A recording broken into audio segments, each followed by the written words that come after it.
Welcome, beloved child of God. Come in and rest for a while. You have walked through a long day, and tonight you do not have to carry everything on your own shoulders anymore. Tonight, we will sit together in a quiet, warm place and listen to the story of Exodus, the book of deliverance, where God hears the cry of his people in their deepest suffering, where he meets them in the wilderness, and where he makes a way when there seems to be no way at all. Before we begin, I hope you will leave a comment below, letting us know where you are listening from, and write a small prayer beneath it. If there is something weighing heavy on your heart, feel free to write a simple prayer in the comments. There are people from all over the world resting with you tonight, and the words you write may be exactly what someone else desperately needs to hear. The book of Exodus is the story of a people who were enslaved, forgotten by the world, crushed under the weight of injustice, but they were not forgotten by God. Their cries reached his heart, and he came down, not with distant commands, but with presence, with power, and with the promise, I will be with you. From the burning bush to the parting of the Red Sea, from the manna in the wilderness to the glory cloud filling the tabernacle, this is the story of a God who does not abandon his children in their suffering, but walks with them through it, leads them out of it, and makes his home among them. It is a reminder that even when we feel trapped, even when freedom seems impossible, even when we have wandered and complained and turned away, God is still faithful. He still hears, he still delivers, and he still desires to dwell with us. These words remind us that the Lamb has overcome, that God still reigns upon his throne, and that nothing in heaven or on earth can stand against his purposes. As you listen, let your heart rest in the promise that Christ is sovereign and his word is sure.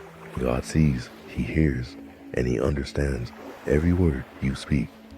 Thank you for being here. May God's word bring you peace, comfort, and restful sleep as you listen. And if you would like more peaceful evenings with scripture like this, you can subscribe to the channel. We read God's word together every week, so you never have to face the night alone. Let us pray. Father, we come to you tonight, weary and in need of rest. We thank you that you are the God who hears our cries, who sees our burdens, who meets us in our wilderness. As we listen to the story of Exodus, remind us that you are still the God who delivers, who provides, who dwells with your people. Speak to our hearts tonight, quiet our anxious thoughts, and help us to trust that you are with us just as you were with Moses, just as you were with Israel, walking before us, beside us, never leaving us alone. We ask this in the name of Jesus, our deliverer, our provider, our Emmanuel. Amen. Beloved, come and rest here for a moment. Let us walk together, back through time, back to a season when God's people were not free, when their days were filled with the sound of whips cracking and bricks being stacked, when their nights echoed with quiet weeping, when hope felt like a memory from long ago that had faded into dust. The book of Genesis ended with promise. Joseph had saved his family. Jacob's descendants had settled in Egypt, in the land of Goshen, where they were safe and provided for. And for a time all was well. The family grew, children were born, grandchildren, great-grandchildren. Generation after generation, the people of Israel multiplied and became strong. These are the names of the sons of Israel who went to Egypt with Jacob, each with his family: Reuben, Simeon, Levi, and Judah, Issachar, Zebulun, and Benjamin, Dan and Naphtali, Gad and Asher. The descendants of Jacob numbered 70 in all. Joseph was already in Egypt. 70 people, a single family. But beloved, when God makes a promise, nothing can stop it from coming true. Now Joseph and all his brothers and all that generation died, but the Israelites were exceedingly fruitful. They multiplied greatly. increased in numbers and became so numerous that the land was filled with them. Like seeds planted in good soil they grew, while the stars appearing one by one across the evening sky, their numbers increased until the land could hardly contain them. Like water filling a cup until it overflows, like bread rising slowly in the warmth of the sun, the family of Jacob became a people. The promise God made to Abraham that his descendants would be as numerous as the stars in heaven and the sand on the seashore was beginning to unfold like a flower opening its petals to the morning light. What started as one small family seeking refuge had become a multitude. God's faithfulness was quietly, steadily bringing forth life where once there had been only a handful of weary travelers. But with their growth came fear. Fear in the hearts of those who did not know their God. Fear in the hearts of those who saw strength and thought only of threat. Like shadows lengthening as the sun sets, like clouds gathering before a storm, anxiety began to spread through the palace of Egypt. Then a new king, to whom Joseph meant nothing, came to power in Egypt. "Look," he said to his people, "the Israelites have become far too numerous for us. Come, we must deal shrewdly with them, or they will become even more numerous, and if war breaks out, we'll join our enemies, fight against us, and leave the country." A new king, one who did not remember Joseph, one who did not remember how this family had been invited, how they had been welcomed, how Joseph had saved Egypt from famine, one who saw not people made in the image of God, but a problem to be controlled, a threat to be contained. And so, like iron chains being forged in a furnace, like darkness descending over a once bright land, he made them slaves. So they put slave masters over them to oppress them with forced labor, and they built Pithom and Ramesses as store cities for Pharaoh. But the more they were oppressed, the more they multiplied and spread. So the Egyptians came to dread the Israelites and worked them ruthlessly. Beloved, can you feel the weight of that? Worked ruthlessly, day after day, like waves beating against the shore, like rain falling without ceasing. The work continued. Under the burning sun, their backs bent under heavy loads, their hands blistered and bleeding from the rough clay and sharp straw, their spirits crushed beneath the weight of endless meaningless labor that seemed to have no end. And yet, even in their suffering, even as the chains grew heavier and the work grew harder, they continued to grow in number. Like grass, pushing through cracks in stone, like life, refusing to be extinguished, they multiplied. Because when God makes a promise, not even slavery can stop it from being fulfilled. Not even cruelty can silence the whisper of his faithfulness. But Pharaoh was not satisfied. The Israelites were still growing, still becoming stronger. His fear, like a fever that would not break, like a wound that would not heal, drove him to darker and darker measures. So he gave a command so cruel, so unthinkable, that it reveals the depth of evil that fear can produce.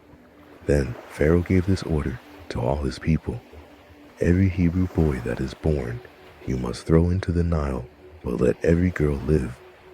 Every boy, every son, every baby torn from his mother's arms and thrown into the river to drown." Can you imagine, dear one? Can you feel the terror of the mothers hiding their newborns in the folds of their robes, trying desperately to keep them quiet, knowing that any cry, any sound could mean death? Like birds hiding their young from a hawk's shadow, like deer fleeing into deep forest, the mothers tried to protect their children. Can you feel the grief of a people who had once been blessed, now watching their children murdered simply for being born? This was the world into which Moses was born. His mother, whose name was Jochebed, looked at her baby boy and saw that he was beautiful. And like a mother bear protecting her cub, like a shepherd guarding a lamb from wolves, she refused to let him die.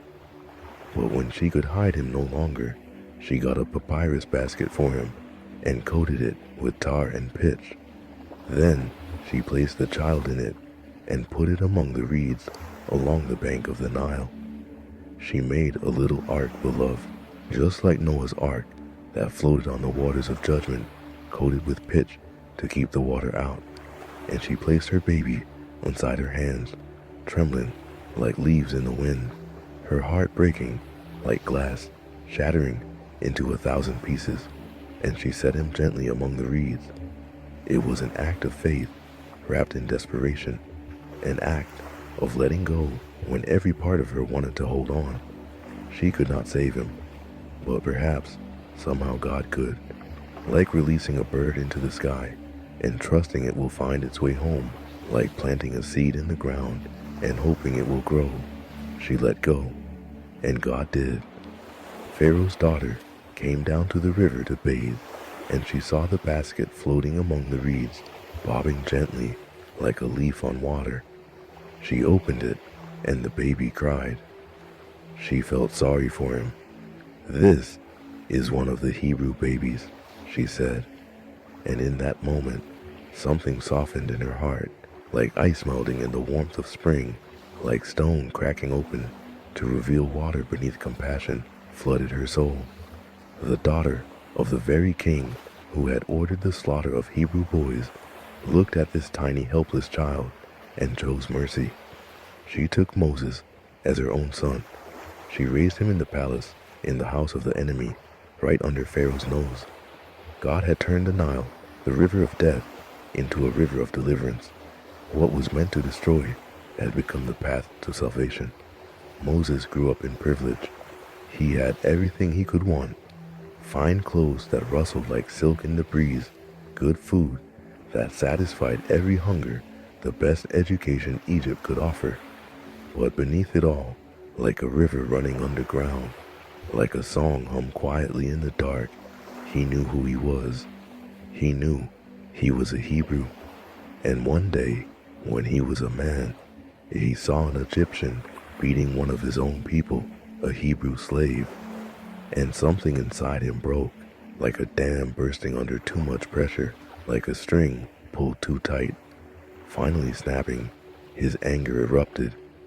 Looking this way and that, and seeing no one, he killed the Egyptian and hid him in the sand. He thought he was helping. He thought he was standing up for his people, protecting the weak fighting injustice. But the next day, when he tried to break up a fight between two Hebrews, one of them said, "Who made you ruler and judge over us? Are you thinking of killing me as you killed the Egyptian?"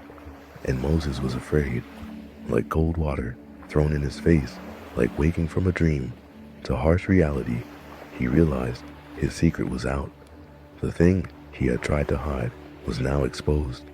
And when Pharaoh heard about it, he tried to kill Moses. So Moses ran, like a deer fleeing from hunters, like a bird escaping from a net.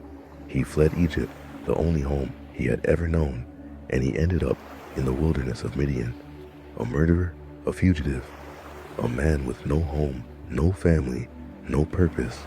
He sat down by a well, exhausted and then alone, like a traveler who has lost his way, like a ship tossed by storms with no harbor in sight, wondering how his life had come to this, how everything had fallen apart so quickly.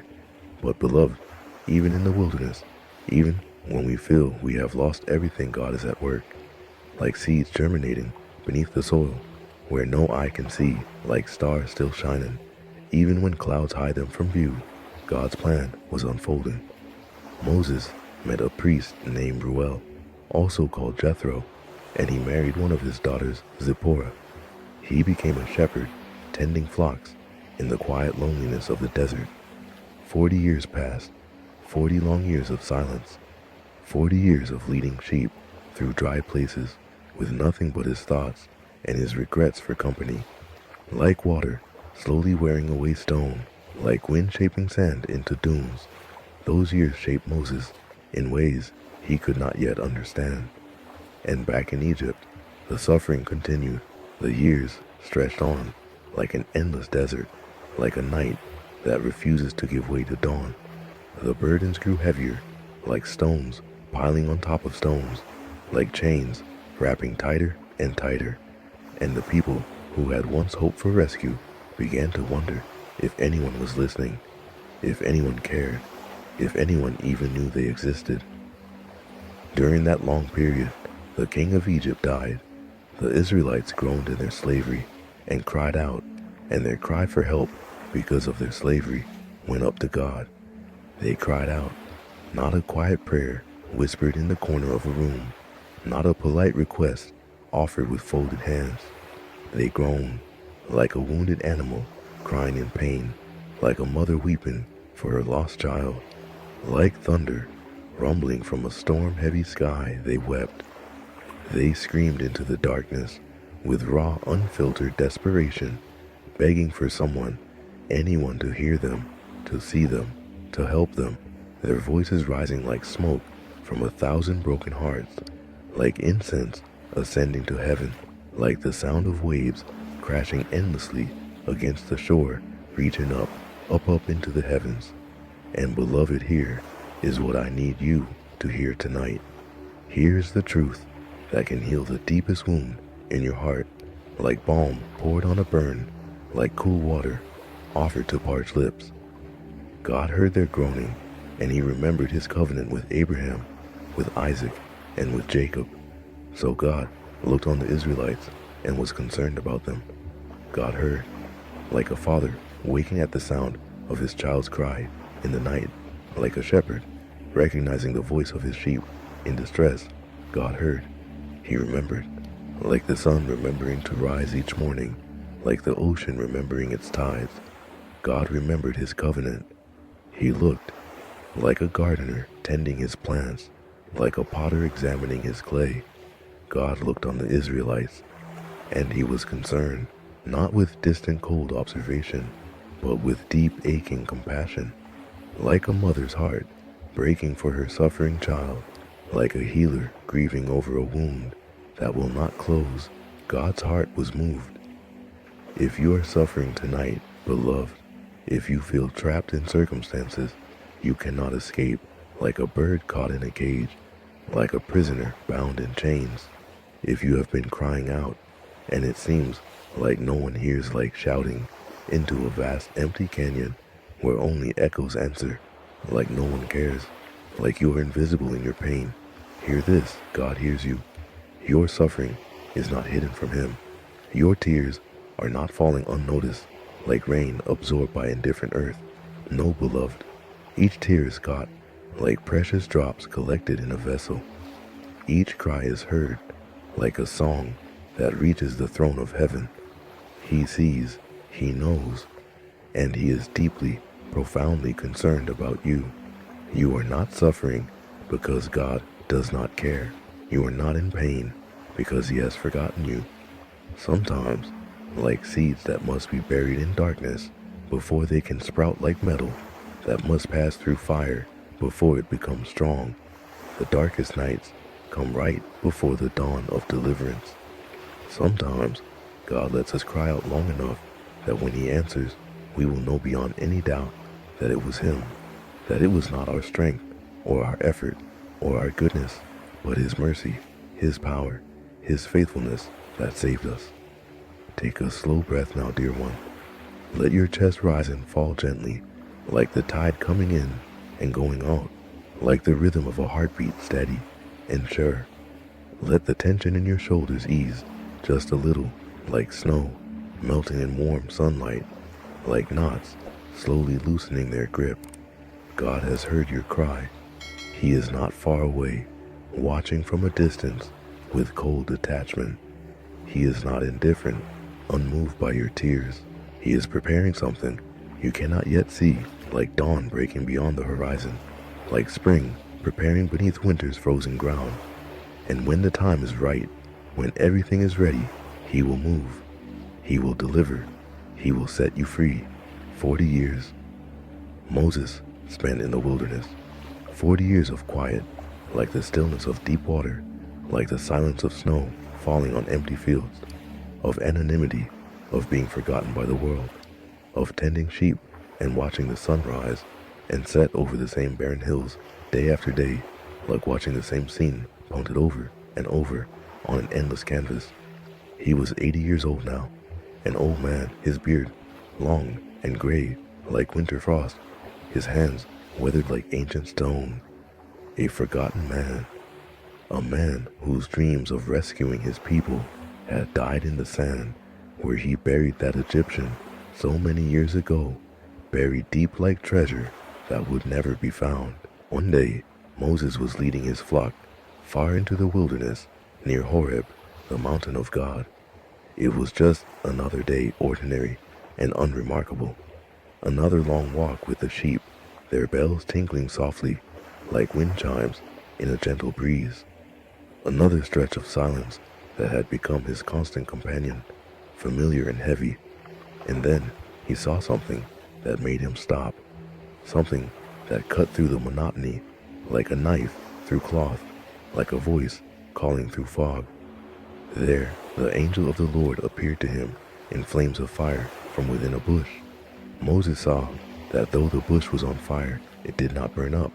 So Moses thought, I will go over and see this strange sight, why the bush does not burn up. A bush on fire, flames leaping and dancing like living creatures, bright orange and gold against the dusty brown of the wilderness, but not consumed, burning without turning to ash, like a candle that never melts, like a lamp that never runs out of oil. It was strange, impossible, beautiful, like a sunset painted on desert thorns, like light made tangible. And Moses, curious, his shepherd's heart drawn to mystery, like a moth to flame, turned aside to look.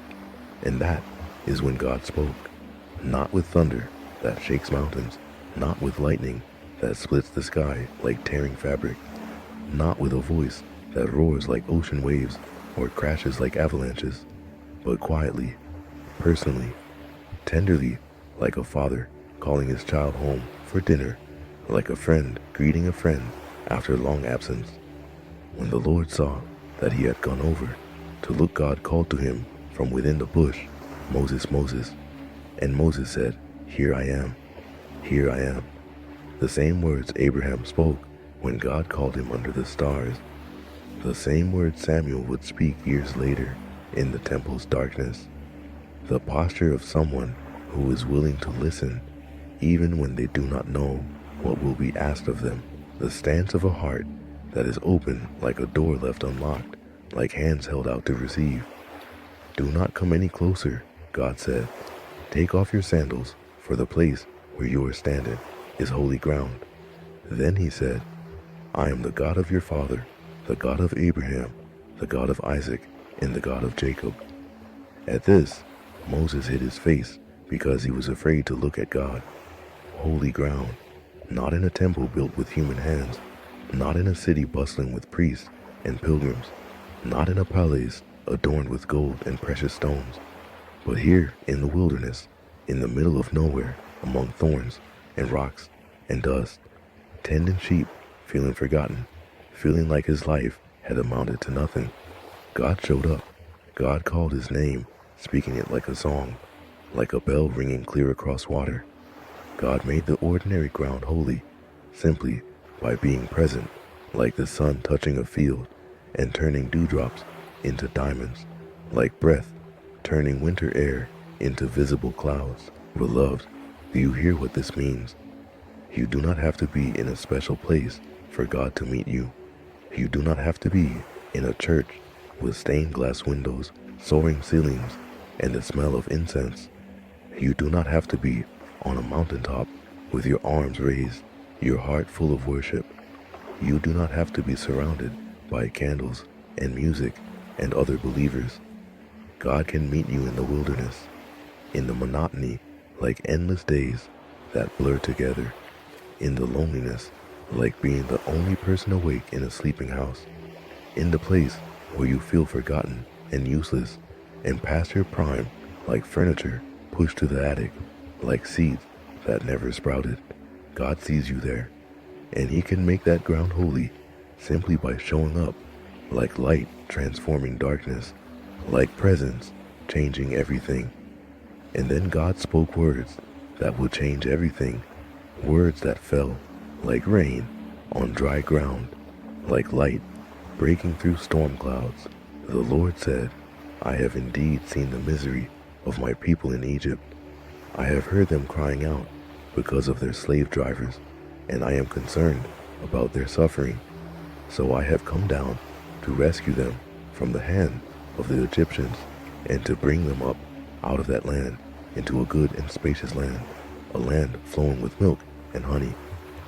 I have seen, like a watchman standing guard, who never sleeps, like a shepherd who knows each sheep by name and face. I have seen, I have heard, like a mother who wakes at the slightest sound from her baby's room, like the earth hearing seeds crying out for water. I have heard.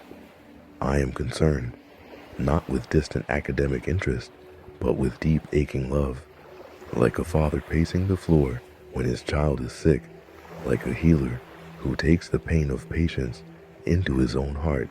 I am concerned.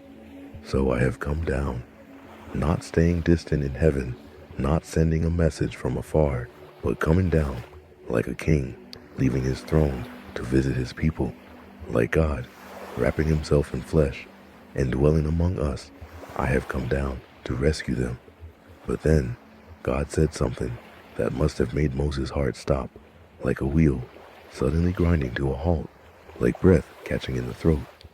So now go. I am sending you to Pharaoh to bring my people, the Israelites, out of Egypt. Go. I am sending you, not someone else, not someone younger, with stronger arms and straighter backs, not someone more qualified, more eloquent, more powerful. You, Moses, you the murderer, carrying guilt like a stone in your chest. You the fugitive who ran away 40 years ago. You the stutterer whose tongue trips over words like feet stumbling on rocks. You the failure who tried once before and everything fell apart. You the forgotten old man who has spent 40 years leading sheep in circles, like water running in the same riverbed, like wind blowing through the same canyon. You are the one I am sending. And Moses did exactly what we would do. Like a deer startled by a sudden noise, like a child asked to do something far beyond his strength, he panicked. But Moses said to God, Who am I that I should go to Pharaoh and bring the Israelites out of Egypt? Who am I? I am nobody, like dust blown across the desert, like a drop of water lost in the ocean. I am nothing, like a shadow that disappears when the sun sets, like a voice that cannot be heard above the wind. I am the wrong person for this. I failed before crashing and burning like a bird with broken wings. I killed a man and had to run away, carrying shame like chains. I am 80 years old, my strength fading like twilight, my best years behind me, like footprints washed away by rain. I cannot speak well, my words tangling like thread, knotted beyond repair. I have no power, no authority, no credibility, nothing that would make anyone listen to me. Who am I? And God's answer is so beautiful, so simple, so perfectly what Moses needed to hear. Like water offered to someone dying of thirst, like a hand reaching down to someone drowning, like light breaking into a room that has been dark too long. And God said, I will be with you, and this will be the sign to you that it is I who have sent you. When you have brought the people out of Egypt, you will worship God on this mountain. I will be with you. That is the answer. Not, you are strong enough, though I will make you strong. Not, you are qualified, though I will equip you for everything I ask. Not, you have what it takes, though in me you will find all you need. But simply, like the most fundamental truth in the universe, like the ground beneath your feet, like the air you breathe, I will be with you. And beloved, that is the most healing, most comforting, most powerful promise God can give. He does not ask us to be enough on our own, carrying everything with our own fading strength. He only asks us to trust that He will be with us. And when He is with us, like a father walking beside his child, like the sun warming the earth, like breath filling lungs. That is more than enough. Take another breath, dear one. Let your heart settle like dust settling after wind passes like water, calming after stones stop being thrown. If God is calling you to something that feels impossible, like climbing a mountain too high, like crossing an ocean too wide, if he is asking you to step into a situation where you feel completely inadequate, like a child asked to carry a load meant for grown men, like a candle asked to light up a vast darkness, if you are looking at what he is asking and thinking, I cannot do this, your hands trembling, your knees weak, hear this, you are right. You cannot, like a flower cannot bloom without sun and rain, like a bird cannot fly without air beneath its wings. You cannot do it alone, but he can, and he promises to be with you. That is all you need, not confidence in yourself, which can crumble like sandcastles before waves, but trust in him which is solid, like bedrock, unshakable, like mountains, rooted deep in the earth. Moses will learn this lesson over and over in the years to come, like a student returning to the same truth from different angles. He would fail. He would doubt questions rising like weeds. He would get frustrated and scared and want to give up, like a runner losing breath, like a climber whose hands are slipping. But God would be with him. Every step like footprints in sand followed by larger footprints. Every confrontation like a child speaking with his father's words in his mouth. Every impossible moment like a door opening that should have remained locked. God would be there, and that would be enough. Moses still was not convinced. He had more questions piling up like stones, more objections rising like walls, more reasons why this could not possibly work, like a list growing longer and longer. And God, in his patience that is deeper than oceans, wider than skies, listened. He did not rebuke Moses for his fear sharp and cutting. He did not shame him for his doubt heaping guilt like ashes. He simply answered, one question at a time, like a teacher with a struggling student. One fear at a time, like a counselor gently untangling knots. With patience that never runs out, like a spring that never goes dry, and with kindness that is soft like morning light. Moses asked, suppose I go to the Israelites and say to them, the God of your fathers has sent me to you, and they ask me, what is his name? Then what shall I tell them? What is your name? It is a deeper question than it sounds, beloved, like asking not what someone is called, but who they truly are. Moses was not just asking for a label to attach like a name tag pinned to a shirt.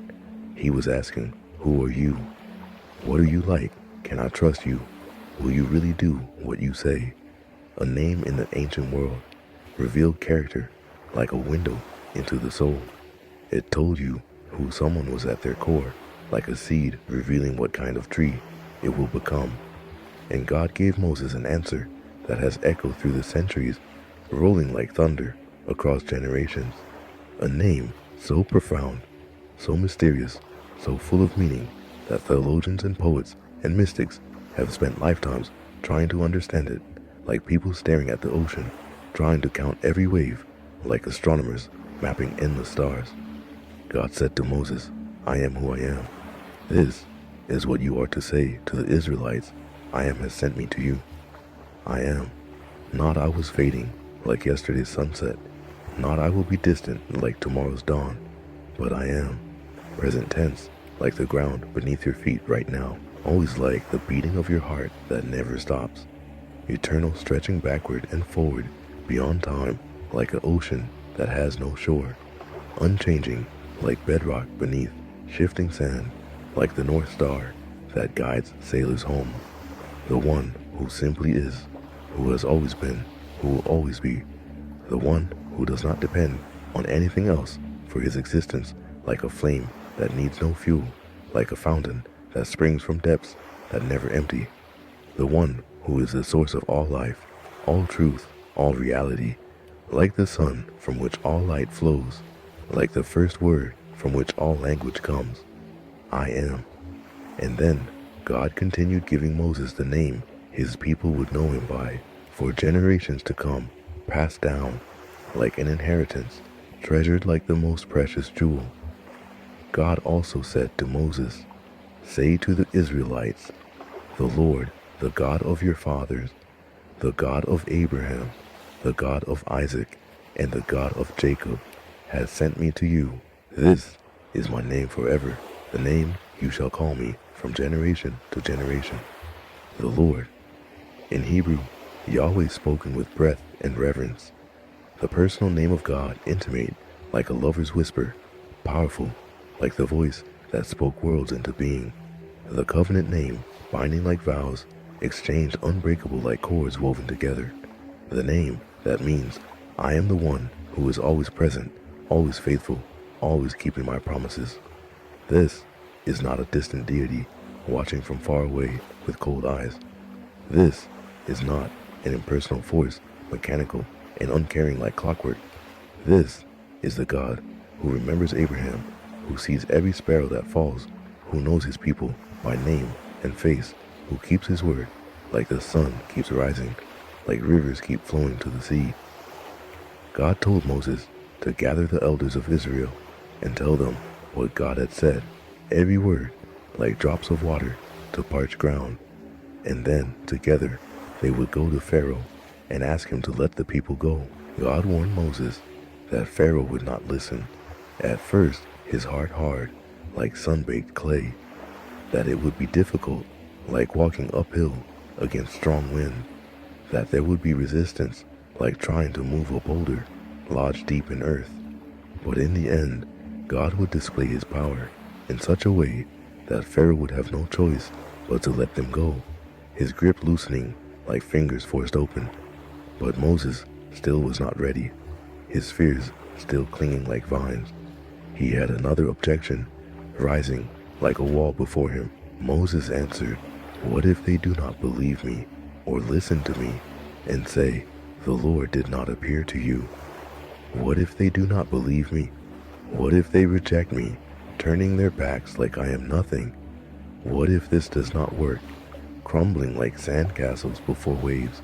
Beloved, do you hear yourself in Moses' questions?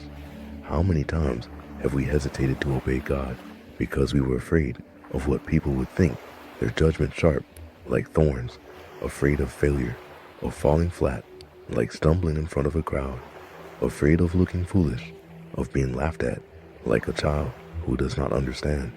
And God, still patient, still kind, like a father teaching his son to walk and catching him every time he falls, gave Moses signs. He turned Moses' staff into a snake that writhed and hissed, and back into a staff solid and still. He made Moses' hand leprous white, as snow diseased and dying, and then healed it instantly, flesh restored, like new skin growing. He promised that if they still did not believe, Moses could take water from the Nile and pour it on the ground, and it would turn to blood red, as sunset red, as life poured out. Signs, wonders, evidence that God was truly with him, like footprints in sand, proving someone walked there, like smoke proving fire. But Moses had one more excuse, one more reason, rising like a final barrier, one more wall between him and obedience. Moses said to the Lord, "Pardon your servant, Lord. I have never been eloquent, neither in the past, nor since you have spoken to your servant. I am slow of speech and tongue. I cannot speak well. The words heavy in his mouth like stones. I stutter, tripping over syllables, like feet stumbling on rocks. I stumble over words, losing track, like a path disappearing in fog. I am not a good communicator, not like prophets with silver tongues, not like orators who move crowds with their voices. How can I possibly stand before Pharaoh, the most powerful man in the world, sitting on his golden throne, and speak your message when I can barely string a sentence together, when my mouth betrays me like a broken instrument?" And God's response is so tender, so patient, and yet so firm like iron, wrapped in velvet, like truth spoken in love. The Lord said to him, who gave human beings their mouths, who makes them deaf or mute, who gives them sight or makes them blind? Is it not I, the Lord? Now go. I will help you speak and will teach you what to say. I made your mouth, Moses, forming it, like a potter shapes clay, breathing life into it, like wind filling sails. I know your limitations, every weakness, like I know every star in the sky. I am not surprised by them, not caught off guard, like someone discovering hidden flaws.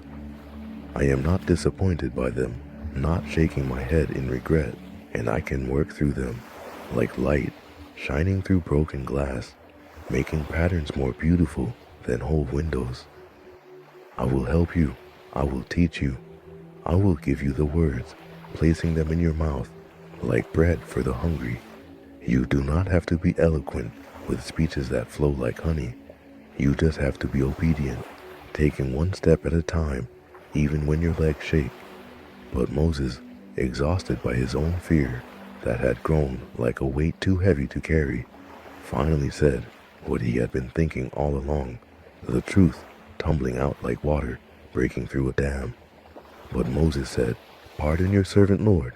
Please send someone else. Please send someone else. I do not want to do this, the burden too great for my shoulders. I am too afraid, trembling like leaves in storm wind, too inadequate, too small, like a child in a world of giants, too broken, shattered pieces that cannot be put back together. Please, God, choose someone else, someone better, someone who is not me. Then the Lord's anger burned against Moses, and he said, what about your brother Aaron the Levite? I know he can speak well. He is already on his way to meet you, and he will be glad to see you. You shall speak to him and put words in his mouth. I will help both of you speak and will teach you what to do. He will speak to the people for you, and it will be as if he were your mouth and as if you were God to him. But take this staff in your hand so you can perform the signs with it. God's anger burned, not because Moses was afraid, which God understood, like a father understands a frightened child, but because Moses was refusing to trust building walls instead of bridges, refusing to believe that God could use him, that broken instruments can still make beautiful music. God gave him Aaron to help, a gift of mercy, an answer to fear, but he also made it clear that Moses was still the one he had chosen, still the one he was sending his finger pointing forward, still the one he would be with, walking beside him like shadow follows body. And finally, Moses said yes, the word falling like a stone dropping into still water. He took his wife and sons, gathering them like a shepherd gathering sheep, and set out for Egypt. After 40 years in the wilderness, years that stretched like desert without end, he was going back. Not because he was brave, his heart still trembling. Not because he felt ready, his hands still shaking, but because God had called him. And when God calls, beloved, we can trust that he will also equip, providing everything we need, like a father packing supplies for his child's journey. He will also provide opening doors that should stay locked. He will also be with us every step of the way, his presence like a hand on our shoulder, like breath in our lungs. Take a deep breath now, dear one. Let your body relax into this truth, sinking like settling into soft pillows. God does not call the qualified, those with perfect resumes and flawless credentials. He qualifies the called, shaping them, preparing them, making them ready. He does not choose the eloquent or the strong or the perfect, those who have everything together. He chooses the willing, those whose hearts are soft like clay, the ones who will say yes, even when they are terrified, their voices shaking, but their feet moving forward, the ones who will take the first step, even when they cannot see the path ahead, walking into fog, trusting the ground will be there. The ones who will trust that when he says, I will be with you, that is all they need, like a child trusting a parent's hand in the dark.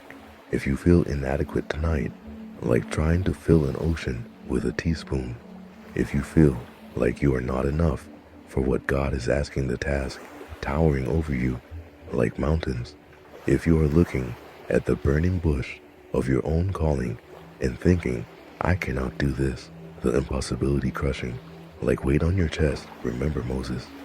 Remember that he stuttered and stumbled and made excuse after excuse, piling reasons like stones building a wall. And God used him anyway, taking clay and making a vessel. Not because Moses was great, strong, or perfect, but because God is great, mighty beyond measure. And when God is with us, we are never alone, never left to face the darkness by ourselves. We are never without help, like orphans abandoned. We are never abandoned to our own strength, which fails like grass withering under sun. God is with you, beloved, right now, in this very moment, in your fear that makes your hands tremble, in your inadequacy that makes you want to hide, in your hesitation that keeps your feet planted when they should move. He is with you, and he will not let you go. His grip firm like a father holding a child's hand crossing a busy street. He will not send you alone into the darkness. He will walk with you, his footsteps beside yours. He will speak through you, his words flowing like rivers through dry channels. He will work in you and around you and for you, weaving all things together. All he asks is that you trust him, opening your hands to receive, that you say yes even when your voice shakes, that you take the first step even when your legs feel weak. The journey of deliverance is beginning. For Moses, stepping out of the wilderness. For Israel, about to be freed from chains. And for you, standing at the edge of something new. God has heard your cry, collecting every tear like precious jewels. He has seen your suffering, witnessing every moment of pain. He has come down, not staying distant, but drawing near, and he is about to do something beautiful, like dawn breaking after endless night. Something impossible that only hands divine could accomplish. Something only he could do. Rest in that tonight, dear one. Rest in the promise that I am is with you. That the God who never changes, solid as mountains, constant as tides, who is always present, like air surrounding you, who keeps every promise, like the sun keeps rising, is holding you even now, his arms underneath, like everlasting arms. You are not alone, though loneliness whispers lies. You have never been alone, though it felt that way, and you never will be from now until forever. Amen. Moses and Aaron returned to Egypt, their feet carrying them back to the land of bondage, back to the place Moses had fled from so many years before. They gathered the elders of Israel and told them everything God had said, words falling like rain on thirsty ground. And when the people heard that the Lord had seen their misery and was concerned about their suffering, they bowed down and worshiped hope flickering like a small flame in the darkness. Then Moses and Aaron went to Pharaoh. Those stood before the throne of the most powerful man in the world, their hearts beating like drums, and they spoke the words God had given them. This is what the Lord, the God of Israel, says. Let my people go, so that they may hold a festival to me in the wilderness. Let my people go. Simple words clear as water, direct as sunlight. But Pharaoh's response was swift and hard, like a door slamming shut. Pharaoh said, Who is the Lord that I should obey him and let Israel go? I do not know the Lord, and I will not let Israel go. Who is the Lord? I do not know him. I do not bow to him. I do not fear him. Pharaoh's heart was like stone hard and unyielding, refusing to soften, and instead of releasing the people, he made their burden heavier, like adding weight to shoulders already breaking. He ordered the slave masters to no longer provide straw for making bricks, yet still demand the same quota. The people had to gather their own straw and still produce the same number of bricks, working longer hours, their exhaustion deepening like wells dug into dry ground. The Israelites cried out against Moses and Aaron, their hope turning to bitterness, like wine turning to vinegar. May the Lord look on you and judge you. You have made us obnoxious to Pharaoh and his officials, and have put a sword in their hand to kill us. And Moses, his heart heavy, like wet cloth, turned to God.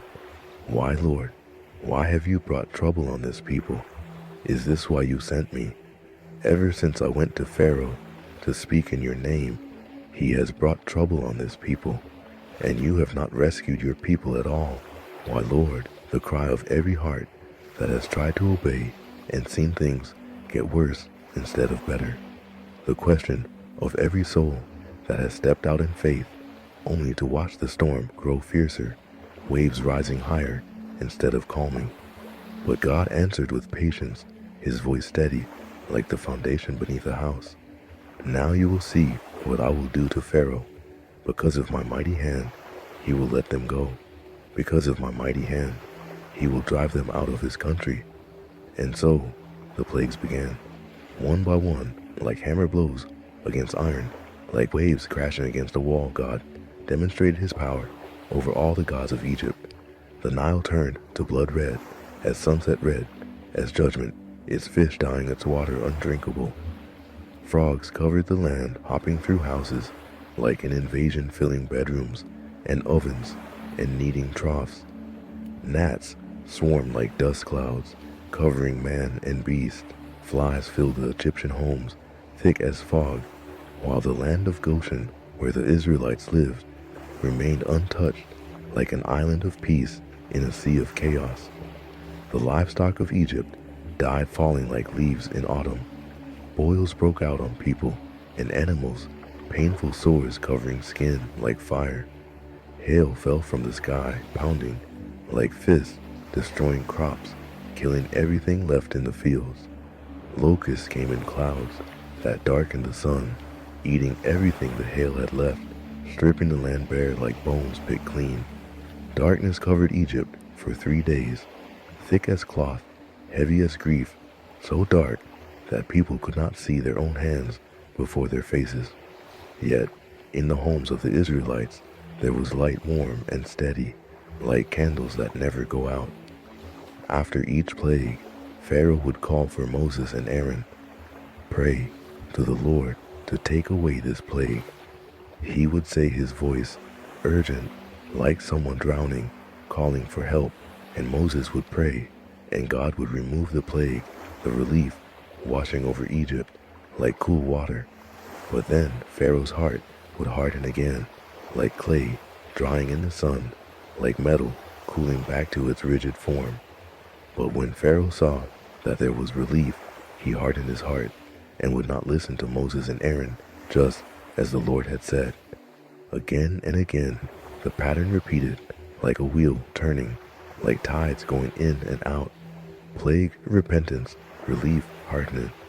Each time, Pharaoh's grip tightened, refusing to release what he had no right to hold, like fingers clenched around something that was never his to keep.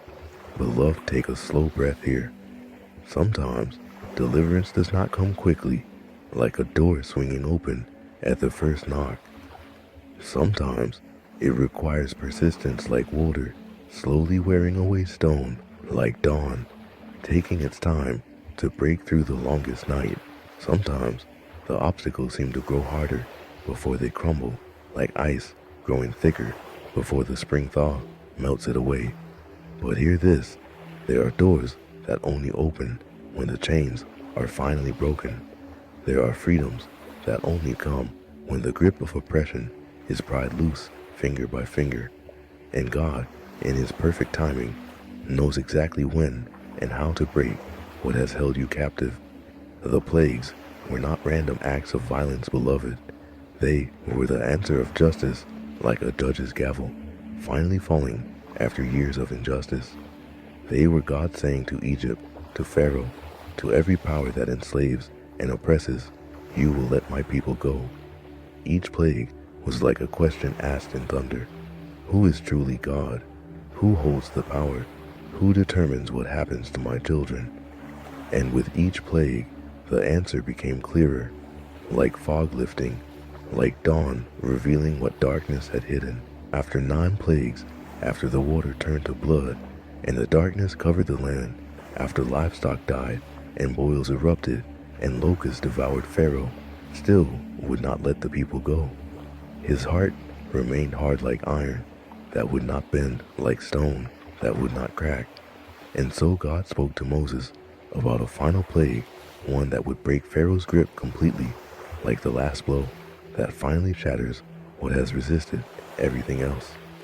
This is what the Lord says. About midnight I will go throughout Egypt. Every firstborn son in Egypt will die, from the firstborn son of Pharaoh, who sits on the throne, to the firstborn son of the female slave, who is at her handmill, and all the firstborn of the cattle as well. A terrible judgment, beloved, a devastating loss. But before this night came, God gave his people a way of protection, like a father sheltering his children under his cloak, like a shepherd hiding his sheep in a safe place. He gave them instructions, specific and clear each detail, carrying weight like stones, building a wall of safety. Tell the whole community of Israel that on the 10th day of this month, each man is to take a lamb for his family, one for each household. The animals you choose must be year-old males without defect. Take care of them until the 14th day of the month, when all the members of the community of Israel must slaughter them at twilight. Then they are to take some of the blood and put it on the sides and tops of the door frames of the houses where they eat the lambs. A lamb without defect, perfect and unblemished, like morning light, without shadow, like water, without impurity. They were to care for it, watching it for 4 days, making sure it was healthy and whole. And then, at twilight, as the sun set and darkness began to fall like a curtain descending, they were to slaughter it, not with anger or violence, but with reverence, with the understanding that this was substitution, like one life given in place of another, like a shield held up to protect what stands behind it. And then came the most important instruction, the one that would mean the difference between life and death. Take some of the blood and put it on the sides and tops of the door frames. The blood of the lamb, red as life itself, painted on the wooden frames, like a sign, like a marker, like a declaration. This house is covered. This family is protected. This home belongs to those whom God has chosen to save. The blood will be a sign for you on the houses where you are, and when I see the blood, I will pass over you. No destructive plague will touch you when I strike Egypt. When I see the blood, not when I see your goodness, your perfection, your worthiness, not when I see that you have earned it, or deserved it, or worked hard enough, but simply when I see the blood, the covering, the sacrifice made on your behalf. I will pass over you like a storm passing over a house built on solid ground, like judgment moving past those who are sheltered in grace. That night, the Israelites gathered in their homes, their doors marked with blood, the lamb roasted and eaten with bitter herbs and bread made without yeast. They ate in haste, their cloaks tucked into their belts, their sandals on their feet, their staffs in their hands, like travelers ready to leave at a moment's notice, like people who have been waiting for this moment their entire lives. This is how you are to eat it, with your cloak tucked into your belt, your sandals on your feet, and your staff in your hand. Eat it in haste. It is the Lord's Passover, and at midnight, exactly as God had said, the Lord struck down every firstborn in Egypt, from the firstborn of Pharaoh, who sat on the throne, to the firstborn of the prisoner in the dungeon. and the firstborn of all the livestock. Pharaoh and all his officials and all the Egyptians got up during the night, and there was loud wailing in Egypt, for there was not a house without someone dead. Wailing like wind, howling through empty rooms, like the sound of 1,000 hearts breaking at once. Grief so deep, it shook the foundations of the kingdom. Sorrow so heavy, it could not be carried. But in the homes of the Israelites, where the blood marked the door frames, there was silence. Not the silence of death, but the silence of safety, like the quiet inside a fortress, while storms rage outside, like the peace of being held when everything around you is falling apart. Beloved, pause here for a moment. Let your breathing slow, like waves settling after a storm. The Passover was not just about that night in Egypt. It was about something deeper, something that would echo through all of time like a bell ringing across centuries. It was about salvation coming in darkness, like stars shining brightest in the deepest night. It was about protection not earned, but given like a gift placed in empty hands. It was about the blood of a lamb standing between death and life, like a bridge across an uncrossable chasm. Centuries later, another lamb would be slain, not a lamb from the flock, but the Lamb of God, perfect and without blemish, like light without darkness, like love without condition. His blood would be poured out, not painted on wooden door frames, but poured out on a cross covering not just one nation, but all who would believe, sheltering not just from physical death, but from eternal separation. And when God looks and sees that blood covering you, beloved, he passes over your sin, your shame, your failures, your everything, not because you are good enough, but because the Lamb was perfect, not because you earned it, but because grace is a gift freely given, like rain falling on dry ground. The Passover was meant to be remembered, like a story told again and again, like a song sung from generation to generation. This is a day you are to commemorate. For the generations to come, you shall celebrate it as a festival to the Lord, a lasting ordinance. It was meant to heal not just those who lived through it, but their children and their children's children, like medicine passed down, like a well that never runs dry. Each year, as they remembered, they would tell their children, "This is what God did for us. This is how he saved us. This is why we are free." And beloved, tonight, as you rest, remember you too have been passed over. You too have been covered by the blood of the Lamb. You too have been marked for salvation, not by your own doing, but by God's merciful hand, like a name written in a book that cannot be erased, like a seal that cannot be broken. Rest in that. Let it settle into your soul, like peace settling into troubled waters. You are safe. You are protected. You are his. During the night, Pharaoh summoned Moses and Aaron, his voice urgent and broken, like someone finally surrendering after a long battle. "Up, leave my people, you and the Israelites. Go worship the Lord as you have requested. Take your flocks and herds as you have said, and go, and also bless me. Go." After 400 years of slavery, after generations of bondage, after countless prayers and tears and cries that seemed to fall on deaf ears, the word finally came, "Go, leave, you are free." And the Egyptians urged the people to hurry, like pushing them toward the door, like opening the gates and begging them to walk through. For otherwise, they said, "We will all die." Moshe. So the Israelites did what they had been instructed. They asked the Egyptians for articles of silver and gold, and for clothing, and the Lord made the Egyptians favorably disposed toward them, so that they gave them what they asked for.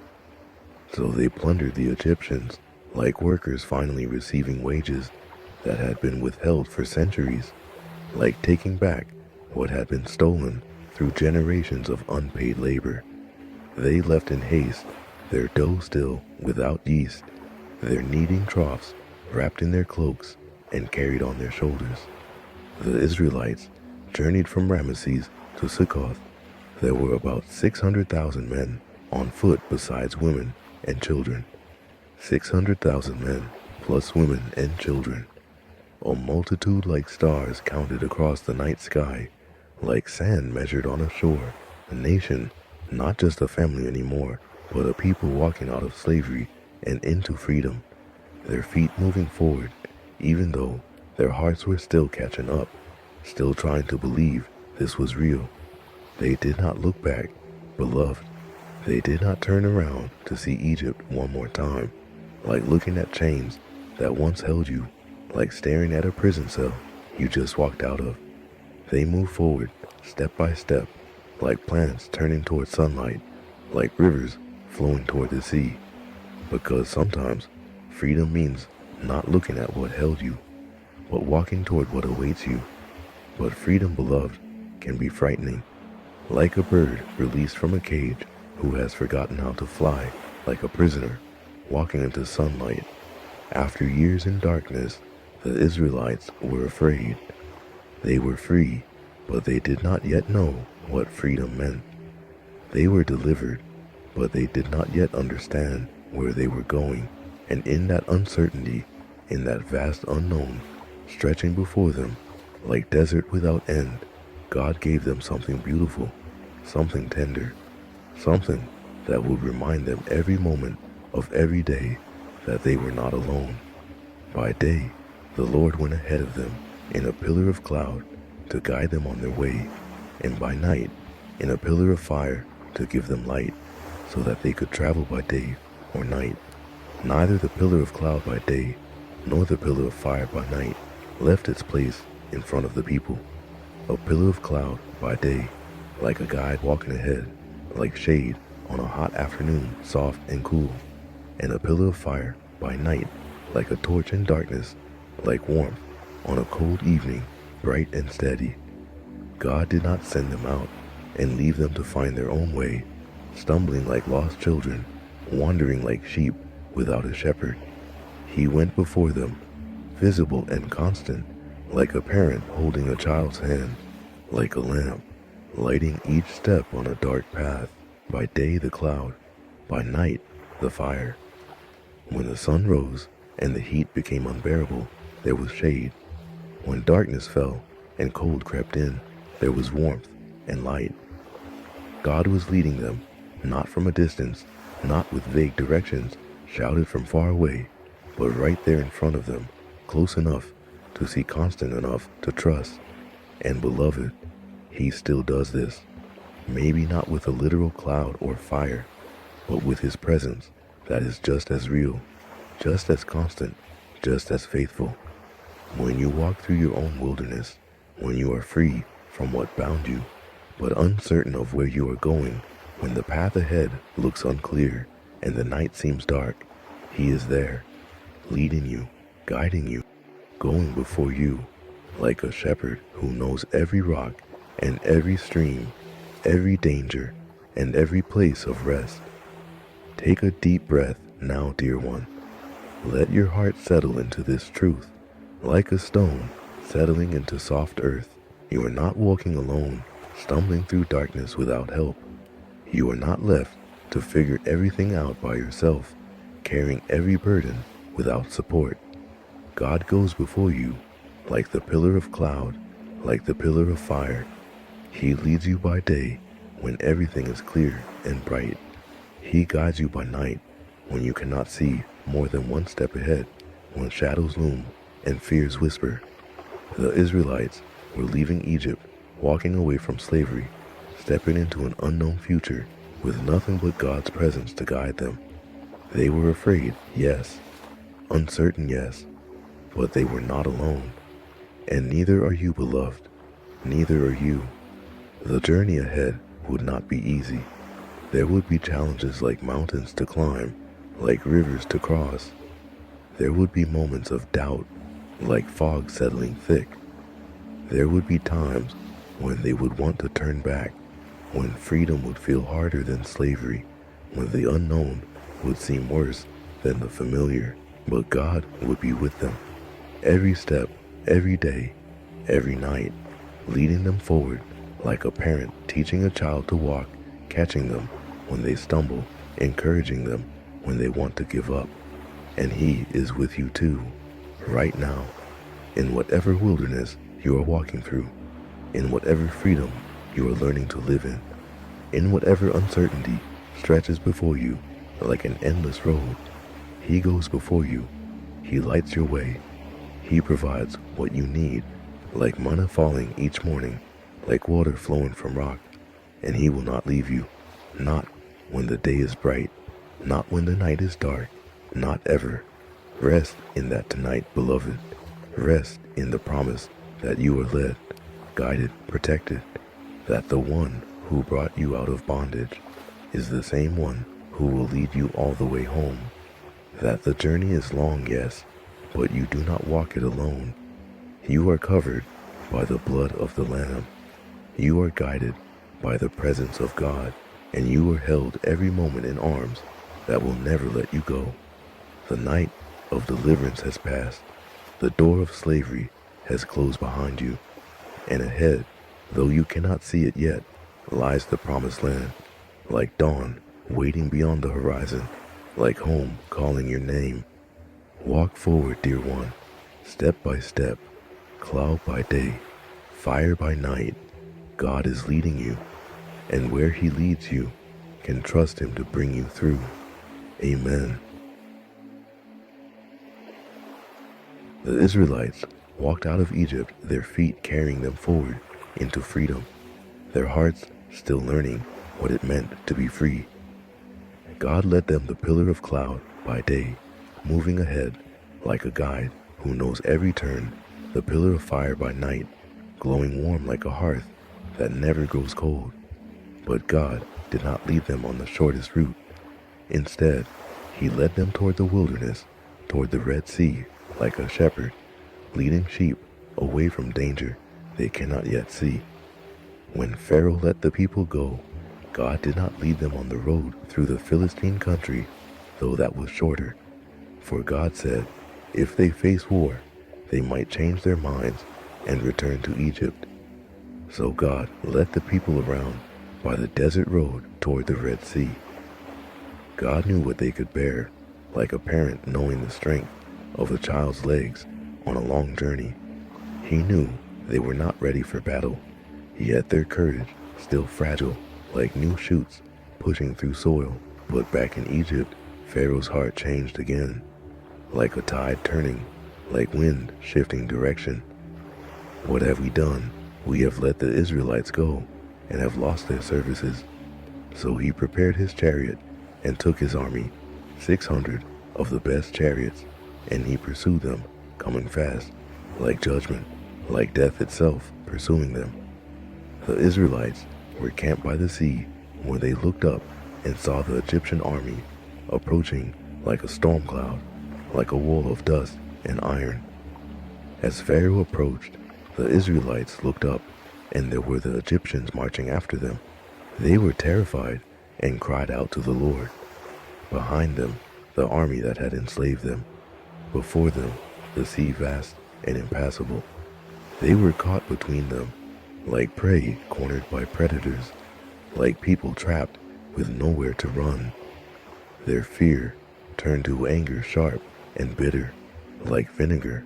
Thus said to Moses, was it because there were no graves in Egypt that you brought us to the desert to die? It would have been better for us to serve the Egyptians than to die in the desert. Fear does this, beloved. It makes us forget where we came from, erasing memory like water washing away footprints in sand. It makes the past look better than it was painting prison walls with colors they never had. But Moses stood there, his faith stronger, like a tree rooted deep despite the wind. Moses answered the people, do not be afraid. Stand firm, and you will see the deliverance the Lord will bring you today. The Egyptians you see today, you will never see again. The Lord will fight for you, and you need only to be still. Do not be afraid. Stand firm. Be still.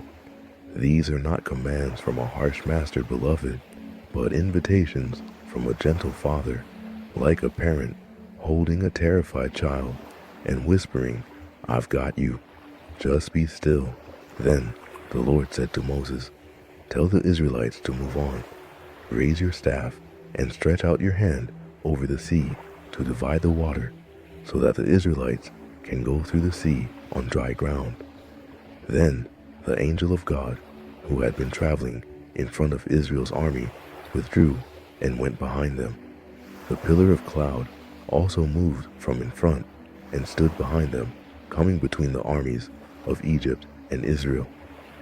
God positioned himself between them like a shield, like a wall of protection.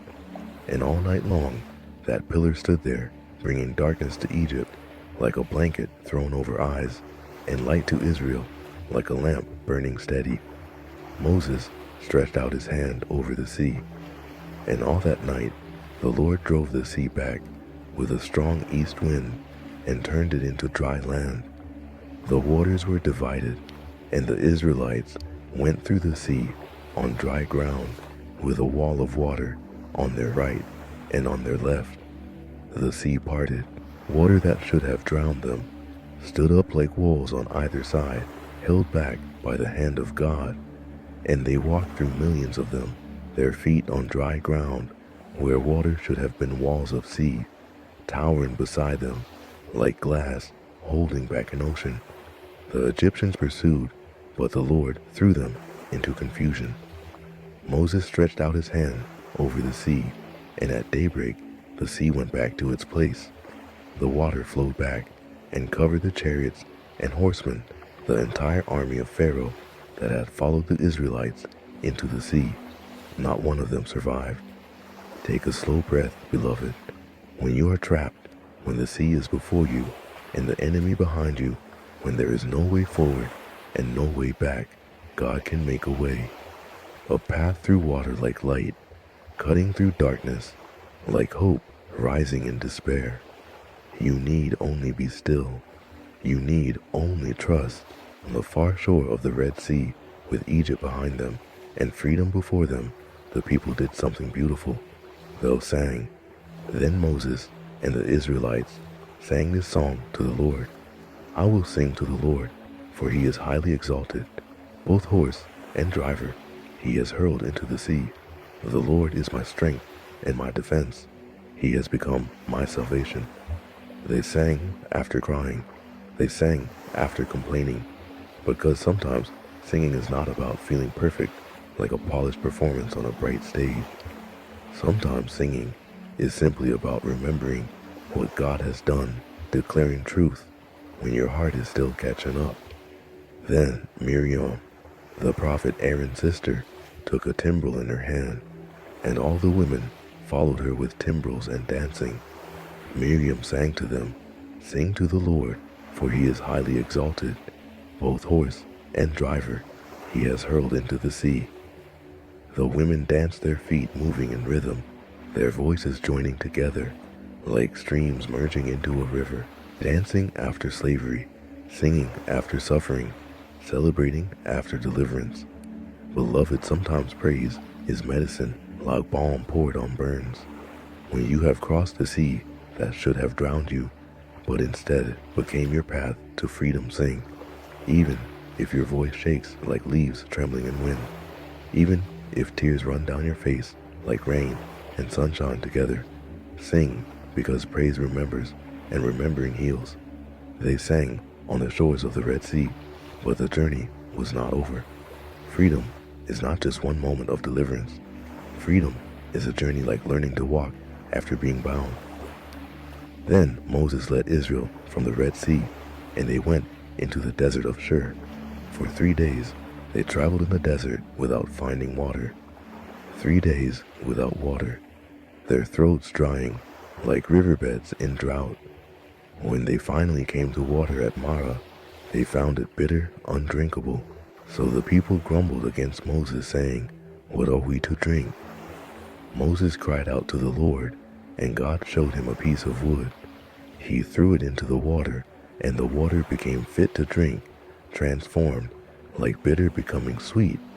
They continued, and the whole community grumbled again when they were hungry. If only we had died by the Lord's hand in Egypt. There we sat around pots of meat and ate all the food we wanted, but you have brought us out into this desert to starve.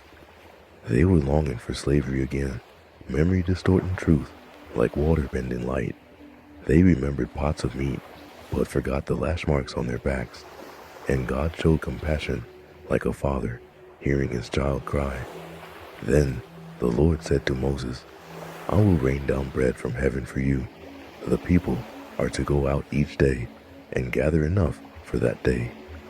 Bread from heaven, manna they called it, like frost covering the ground, white like coriander seed tasting of honey.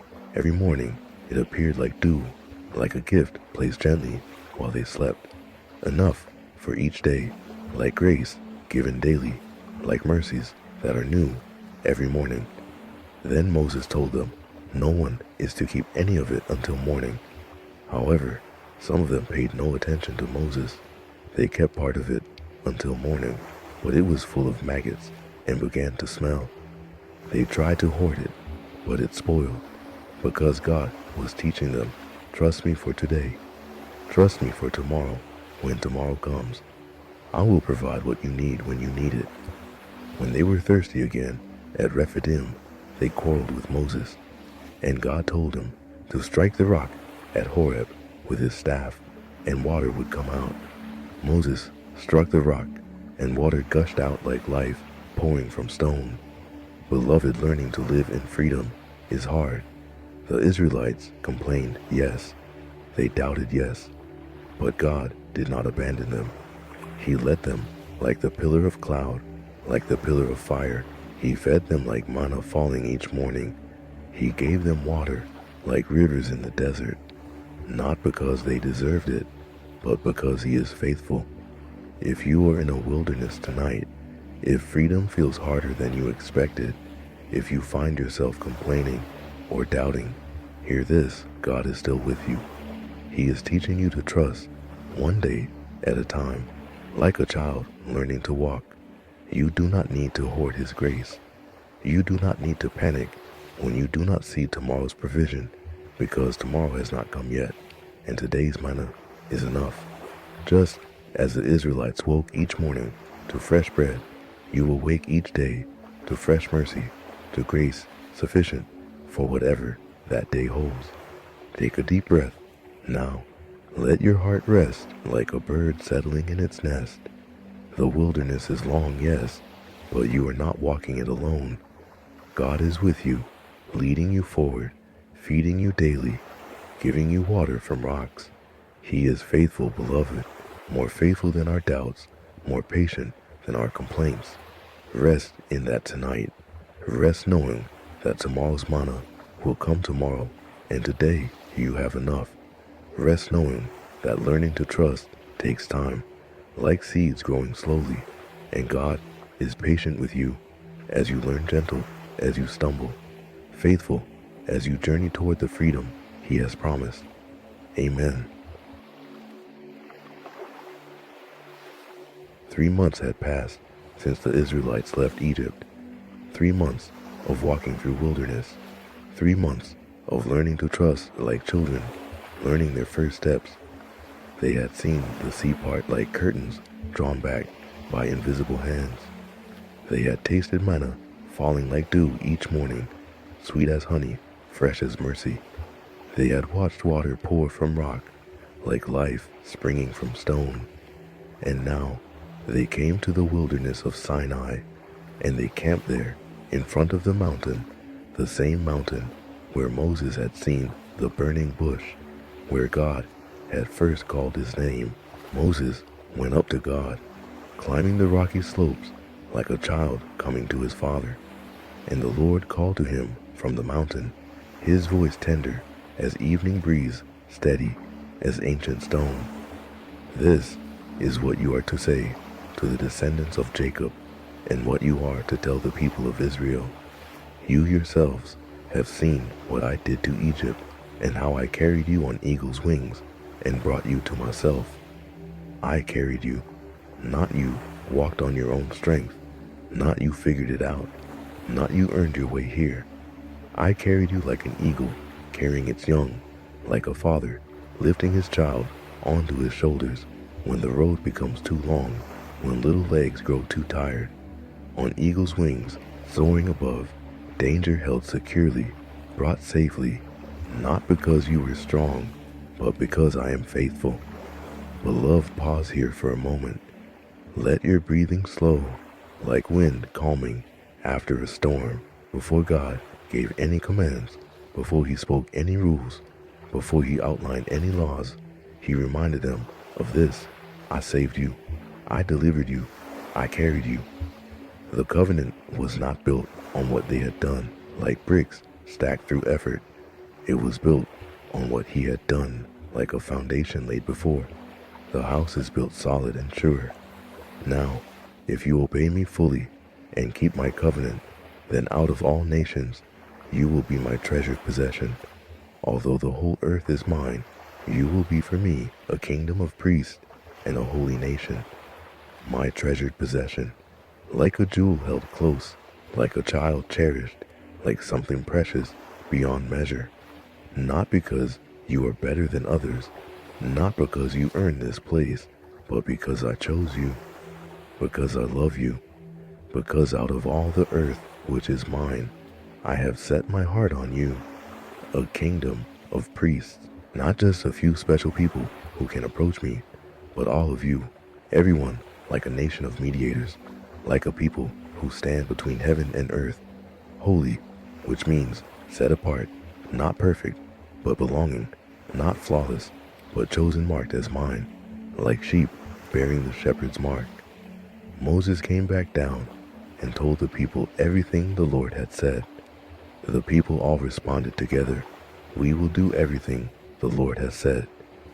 Their voices rising like one voice, like a chorus, singing the same song, like hearts beating in unison.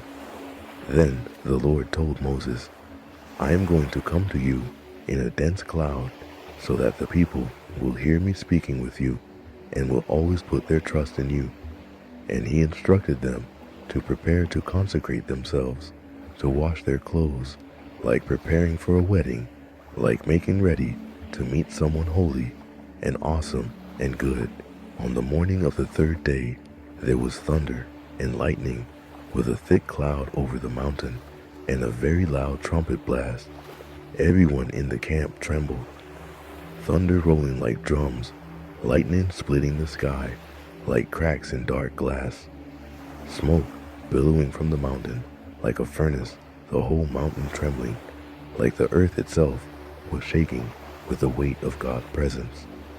This was not a gentle meeting, not a quiet conversation.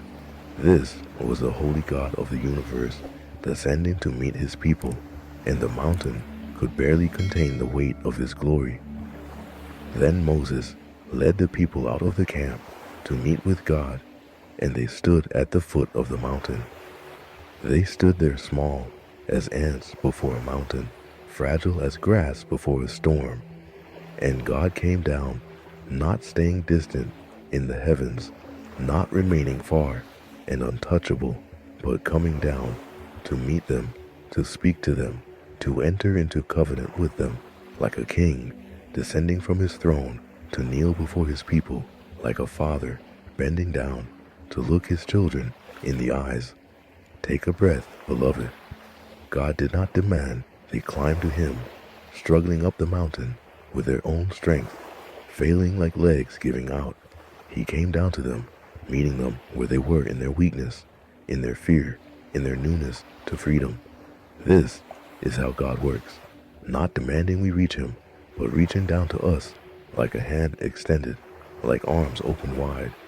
And God spoke, his voice rolling like thunder, clear as morning light, giving them words that would shape their lives, that would teach them how to live in the freedom he had given them. And God spoke all these words: "I am the Lord your God, who brought you out of Egypt, out of the land of slavery. I am the Lord your God." Before any command, before any rule, this reminder like a cornerstone laid first. Name the one who saved you. I am the one who brought you out. Everything that follows flows from this, like water flowing from a spring, like fruit growing from a tree. You shall have no other gods before me, no other gods, because I alone am God, like the sun that gives light, like the source from which all life flows. Not because I am jealous in a petty way, like a child hoarding toys, but because turning to other gods is like turning from water to sand, from bread to stones, from life to death. You shall not make for yourself an image in the form of anything in heaven, above or on the earth, beneath or in the waters below. No images, no idols carved from wood or shaped from gold. Because I am spirit like wind, you cannot catch in your hands, like light you cannot trap in a box. Any image you make will be too small, too limited, too much like you, and not enough like me. I am beyond what you can carve or craft or imagine. You shall not misuse the name of the Lord your God. My name is not a magic word to manipulate like a tool, not a casual phrase thrown around like dust. My name is sacred, like a treasure handled carefully, like something holy that deserves reverence. Remember the Sabbath day by keeping it holy. Rest. 1 day and 7 stop. Stop working. Stop striving. Stop producing. Rest like I rested, not because I was tired, but because rest is good, because you were not made to work endlessly, like machines that never stop. You were made to rest, to remember that you are human, that life is more than labor, that I am the one who provides. Honor your father and your mother. Honor those who gave you life, who raised you, who taught you to walk, not because they are perfect, not because they never failed, but because they are the first picture you saw of authority and love, and how you treat them shapes how you see everything else. You shall not murder. Life is sacred, like a flame from God's own breath, like something holy that no human has the right to extinguish. Every person bears my image, and to destroy that image is to strike at me. You shall not commit adultery. Faithfulness matters like a tree planted by water, like vows that hold even when feelings waver. Marriage is a picture of covenant, of steadfast love, of promises kept through all seasons. You shall not steal. What belongs to another is not yours to take, like boundaries drawn around property, like respect shown through hands that do not grasp what has not been given. You shall not give false testimony against your neighbor. Words matter, like seeds planted that will grow like stones thrown that cannot be taken back. Truth is sacred, and lies destroy, like poison in water, like cracks spreading through foundation. You shall not covet your neighbor's house. You shall not covet your neighbor's wife, or his male or female servant, his ox or donkey, or anything that belongs to your neighbor. Do not let desire consume you, like fire, like hunger that is never satisfied. Be content with what I have given you, like a child trusting that the Father provides what is needed, not grasping for what belongs to others. Beloved, these commandments are not chains meant to bind you, not ropes meant to strangle freedom. They are guardrails on a mountain path, keeping you from falling. They are boundaries that create space for flourishing, like a garden fence that protects what grows inside. They are the shape of love made practical, like wisdom written down so it can be remembered. God was not saying, obey these so I will love you. He was saying, I already love you. I already saved you. I already carried you on eagle's wings. Now here is how to live in that freedom without destroying yourselves and each other. Here is how to stay free. Take a slow breath. Let this truth settle like seeds falling into soil. The law is a gift, beloved, not a burden too heavy to carry, but a path that leads to life, like a map through wilderness, like a lamp lighting the way. When the people saw the thunder and lightning, and heard the trumpet, and saw the mountain in smoke, they trembled with fear. They stayed at a distance and said to Moses, "Speak to us yourself, and we will listen, but do not have God speak to us, or we will die." They were afraid, trembling like leaves in a storm, overwhelmed by holiness, like light too bright for eyes that have lived in darkness. And Moses said to them, "Do not be afraid. God has come to test you, so that the fear of God will be with you to keep you from sinning. Do not be afraid. The fear of God is not terror that crushes, not dread that paralyzes like ice. It is awe like standing before an ocean and feeling small but not destroyed. It is reverence like a child who loves their father and does not want to disappoint him. It is respect that draws us toward goodness, not fear that drives us into hiding." After God spoke the 10 Commandments, he gave more laws, more instructions, details about justice and mercy, about how to treat servants and strangers, about what to do when someone is wronged, about festivals and offerings, and the rhythm of holy days. Moses wrote down everything the Lord had said, like a scribe recording a king's decrees, like someone preserving words too important to forget. Moses then wrote down everything the Lord had said. He got up early the next morning and built an altar at the foot of the mountain and set up 12 stone pillars representing the 12 tribes of Israel. An altar like a place of meeting between heaven and earth. 12 pillars, one for each tribe, like witnesses, standing firm, like representatives of the whole nation.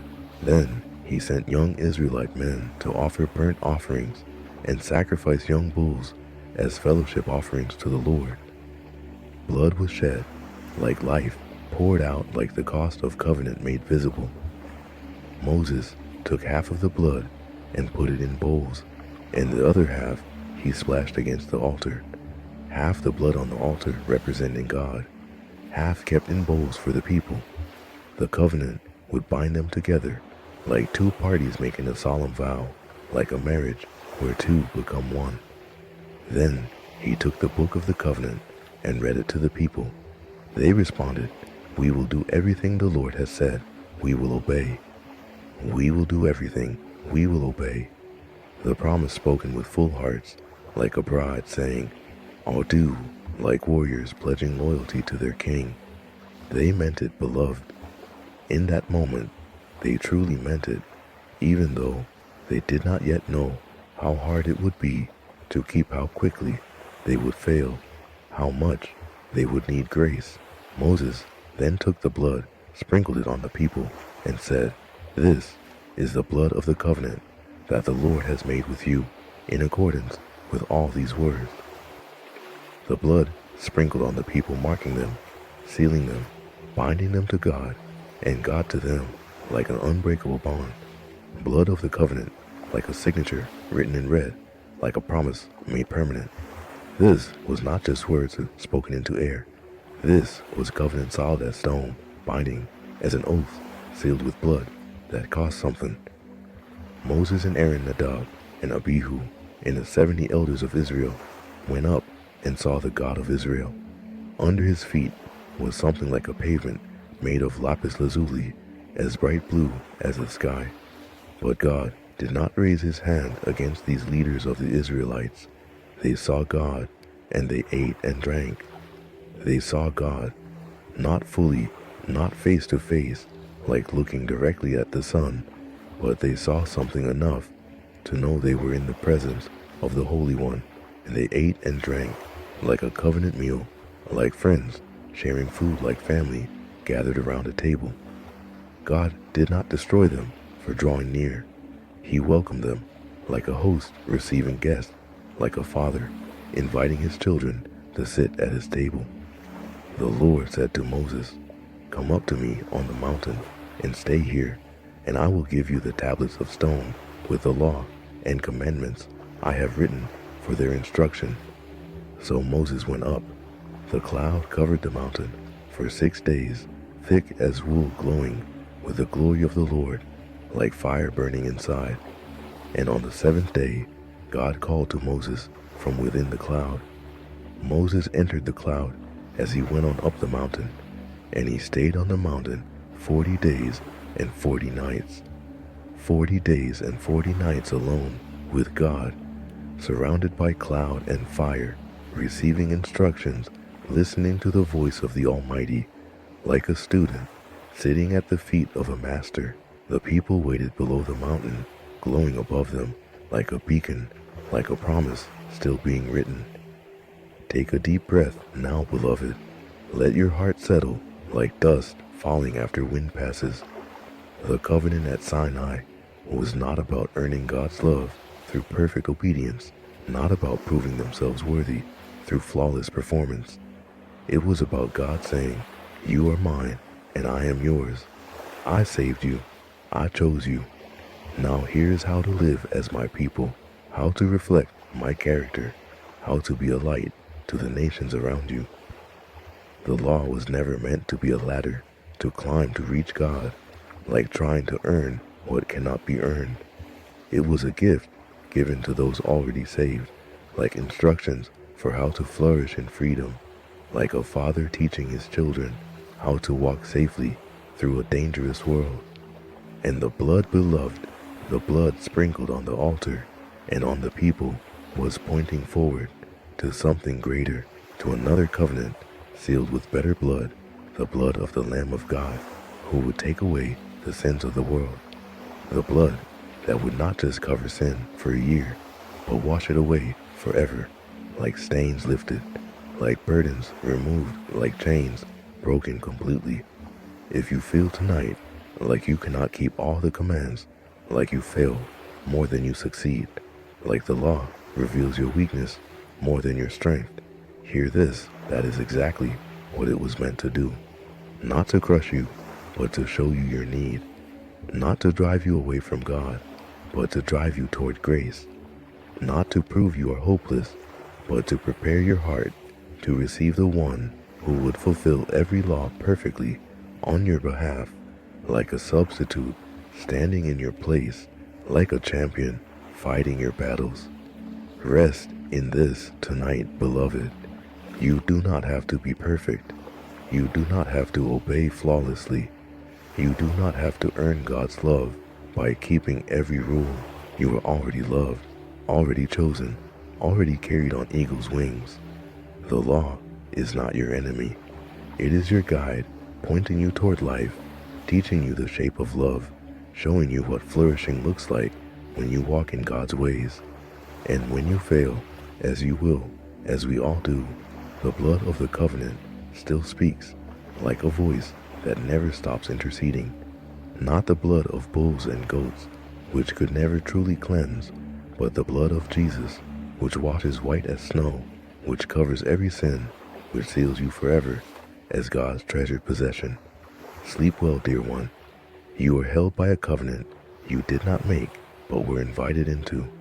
You are marked by blood you did not shed, but that was poured out for you. You are loved with a love that will never let you go, never turn away, never give up on you. The mountain still glows with God's glory. The covenant still stands, and you, beloved child, are safe within it. Amen.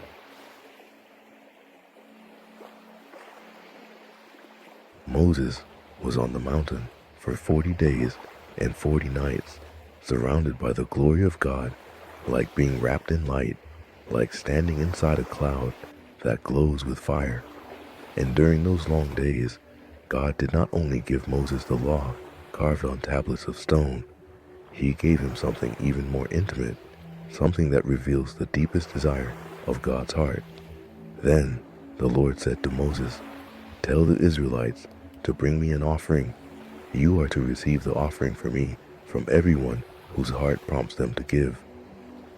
An offering from willing hearts, not demanded like taxes collected by force, not required like tribute paid to a harsh king. From everyone whose heart prompts them, like water flowing naturally downhill, like flowers turning toward the sun. God wanted them to give because they wanted to, because love moved them, because gratitude overflowed, like a cup that cannot contain what has been poured into it. And what was this offering for? Then have them make a sanctuary for me, and I will dwell among them. A sanctuary, a holy place, but not a distant temple on a far mountain where only a few could go. A sanctuary that would travel with them, move with them, dwell among them, like a neighbor living next door, like a friend who never leaves. I will dwell among them, not above them, looking down from unreachable heights, not far from them, distant and cold, like stars too far to touch, among them in their midst, close enough to hear, near enough to feel.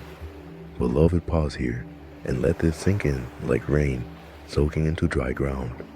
The God who spoke the universe into being, who holds galaxies in his hand, like a child, holds pebbles, who needs nothing and lacks nothing, chose to dwell with his people, not because he needed shelter, not because he was lonely, but because he loves being near those he loves, like a father who wants to be close to his children, like a shepherd who sleeps among his sheep.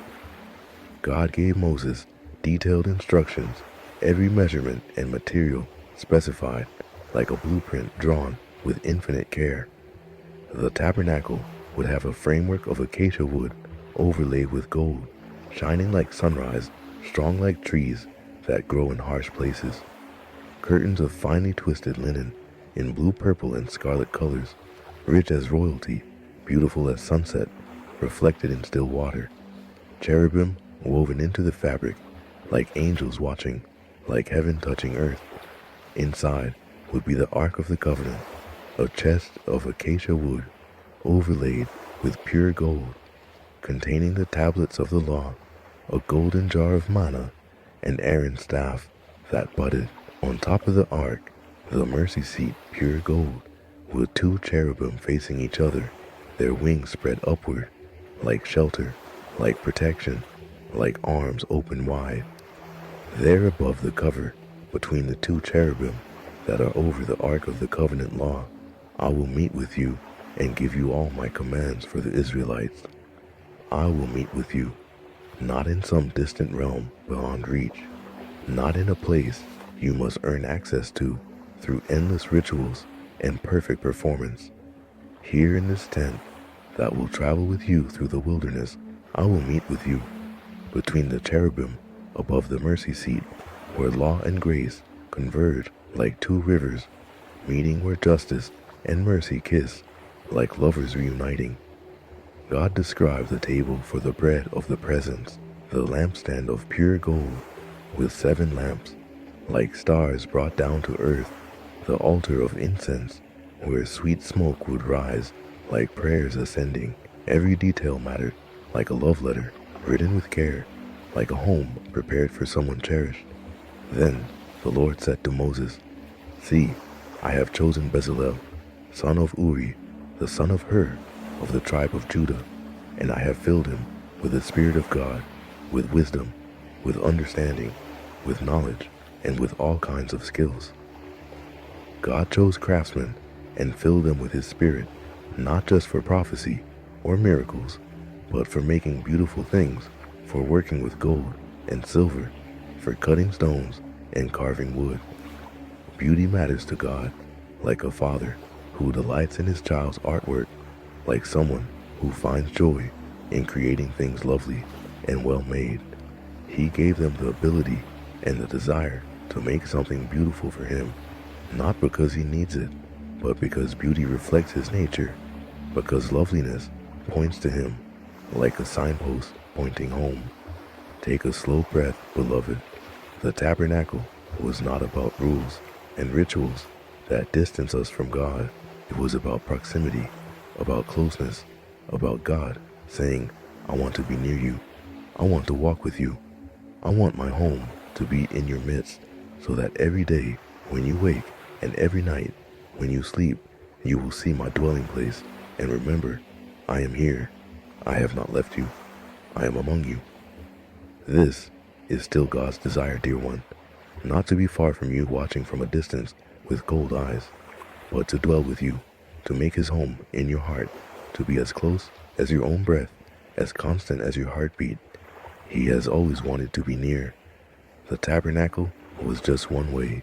He made that nearness visible, like a sign pointing to something even greater, to the day when God himself would take on flesh and tabernacle among us, to the day when his spirit would dwell, not in a tent of fabric, but in temples of living flesh, in hearts that welcome him, like homes opening their doors, while Moses was on the mountain, receiving these beautiful instructions for the tabernacle, for the place where God would dwell among them.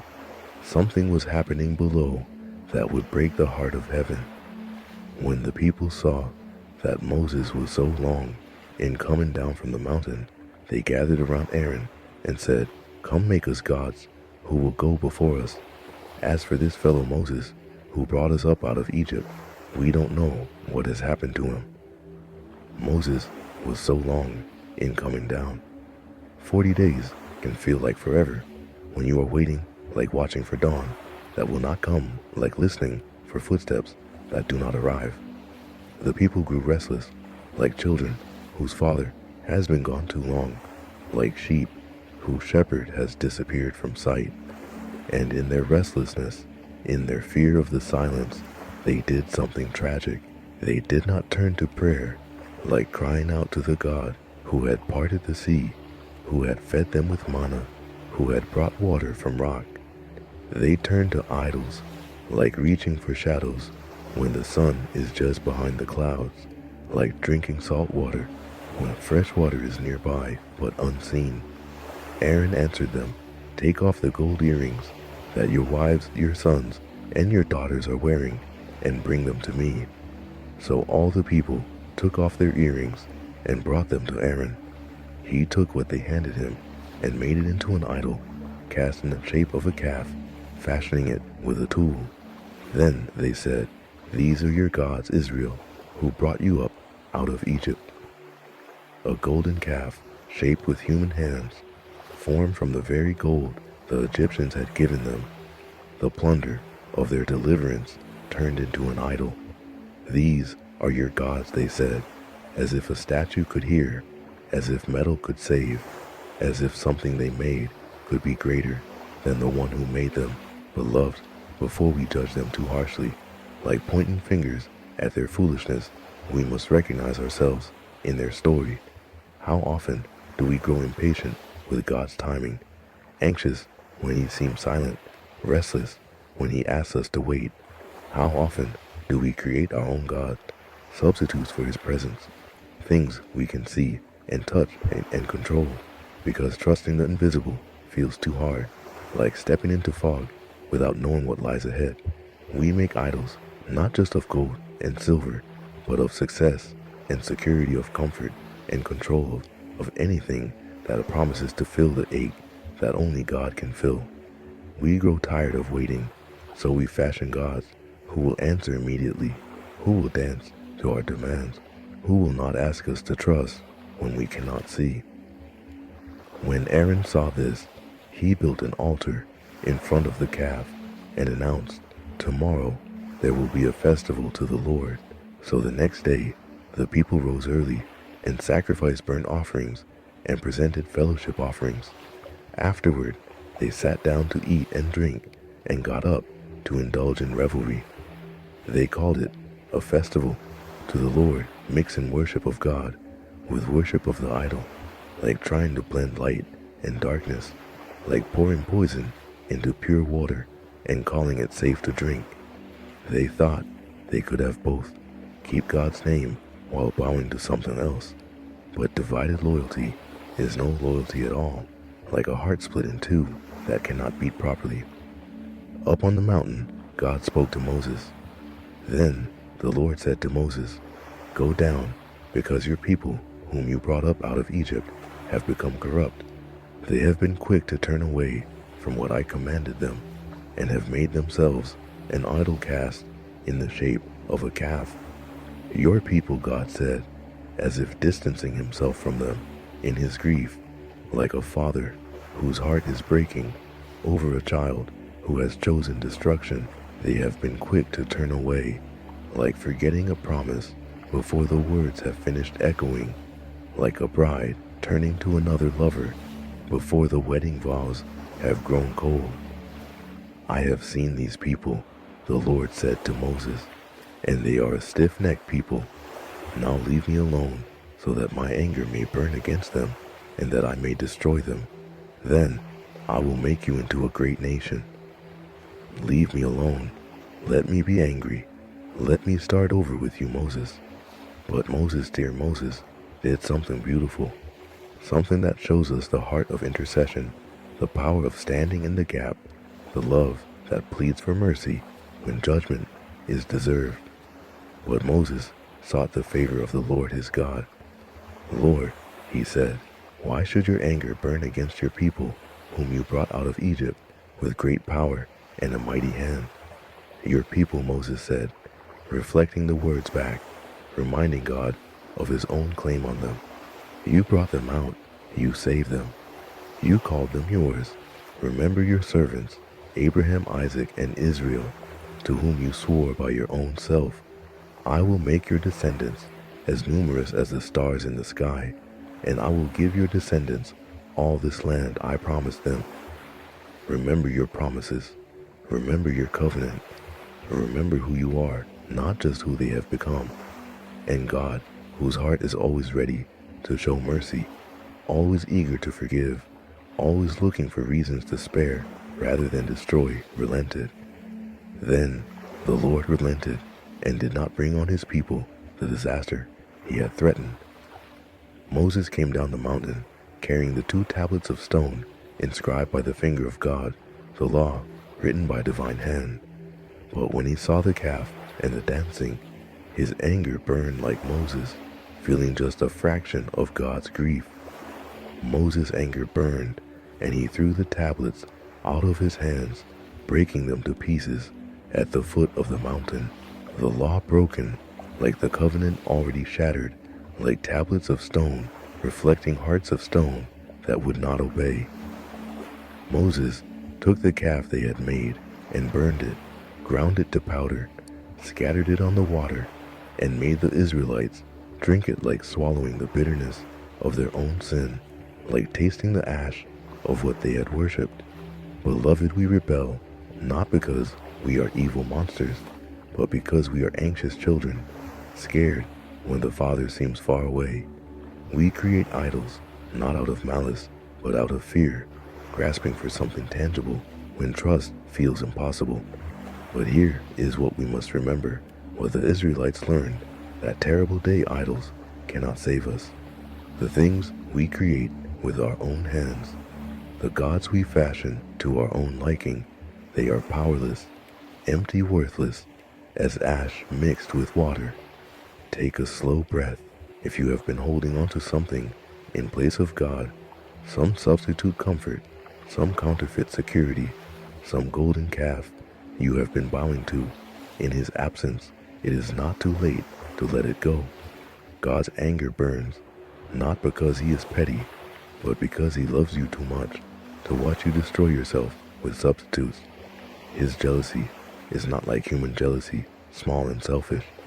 It is the jealousy of a husband watching his bride poison herself, of a father watching his child play with fire of love itself, grieving that you would settle for so much less than what he offers.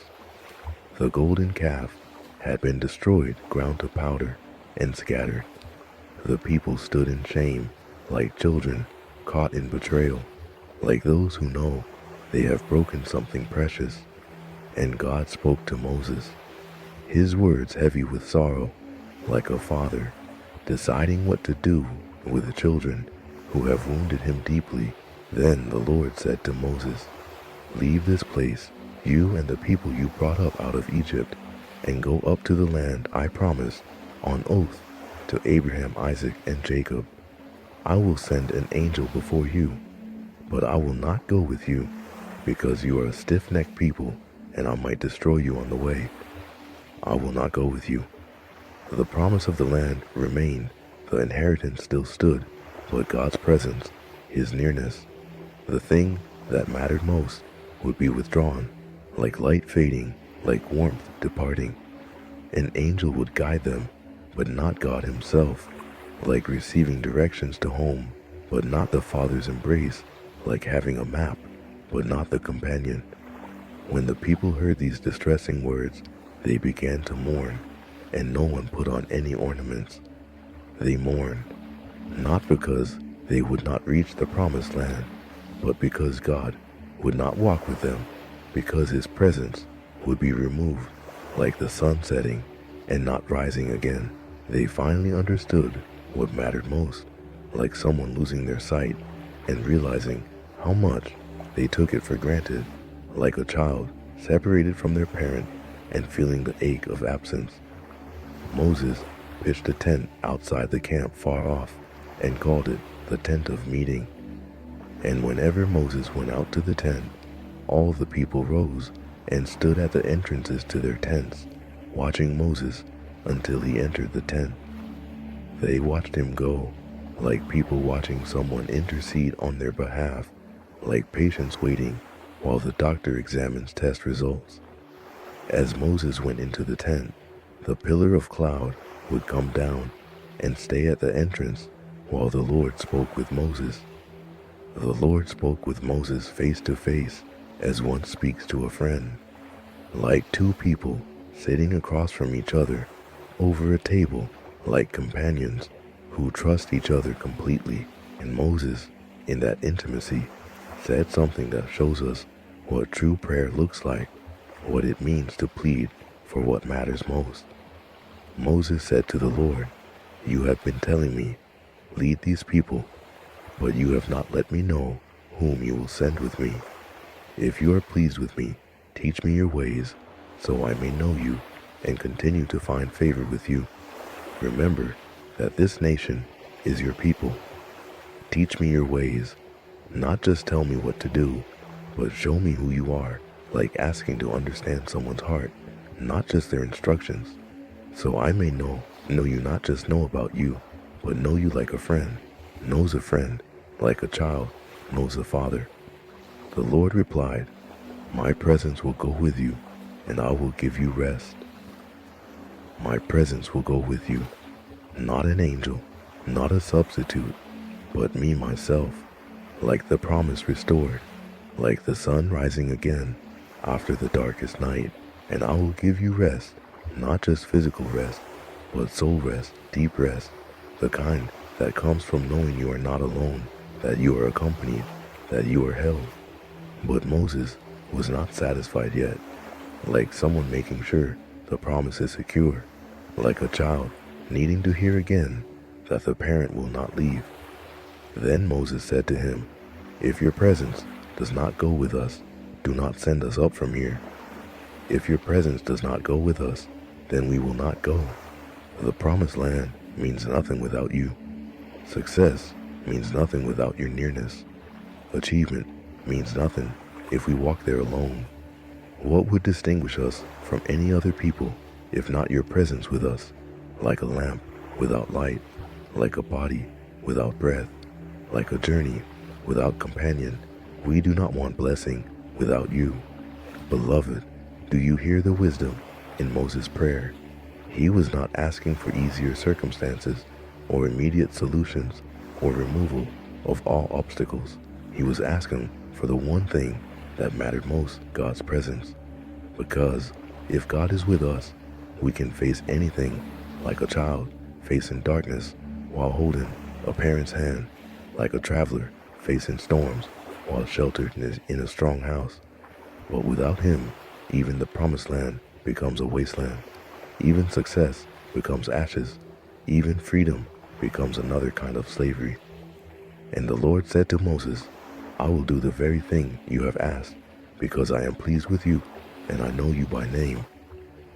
I know you by name, not as a number, not as a category, not as one among millions, but by name, like knowing each sheep in the flock, like a father who knows each child's voice in the dark.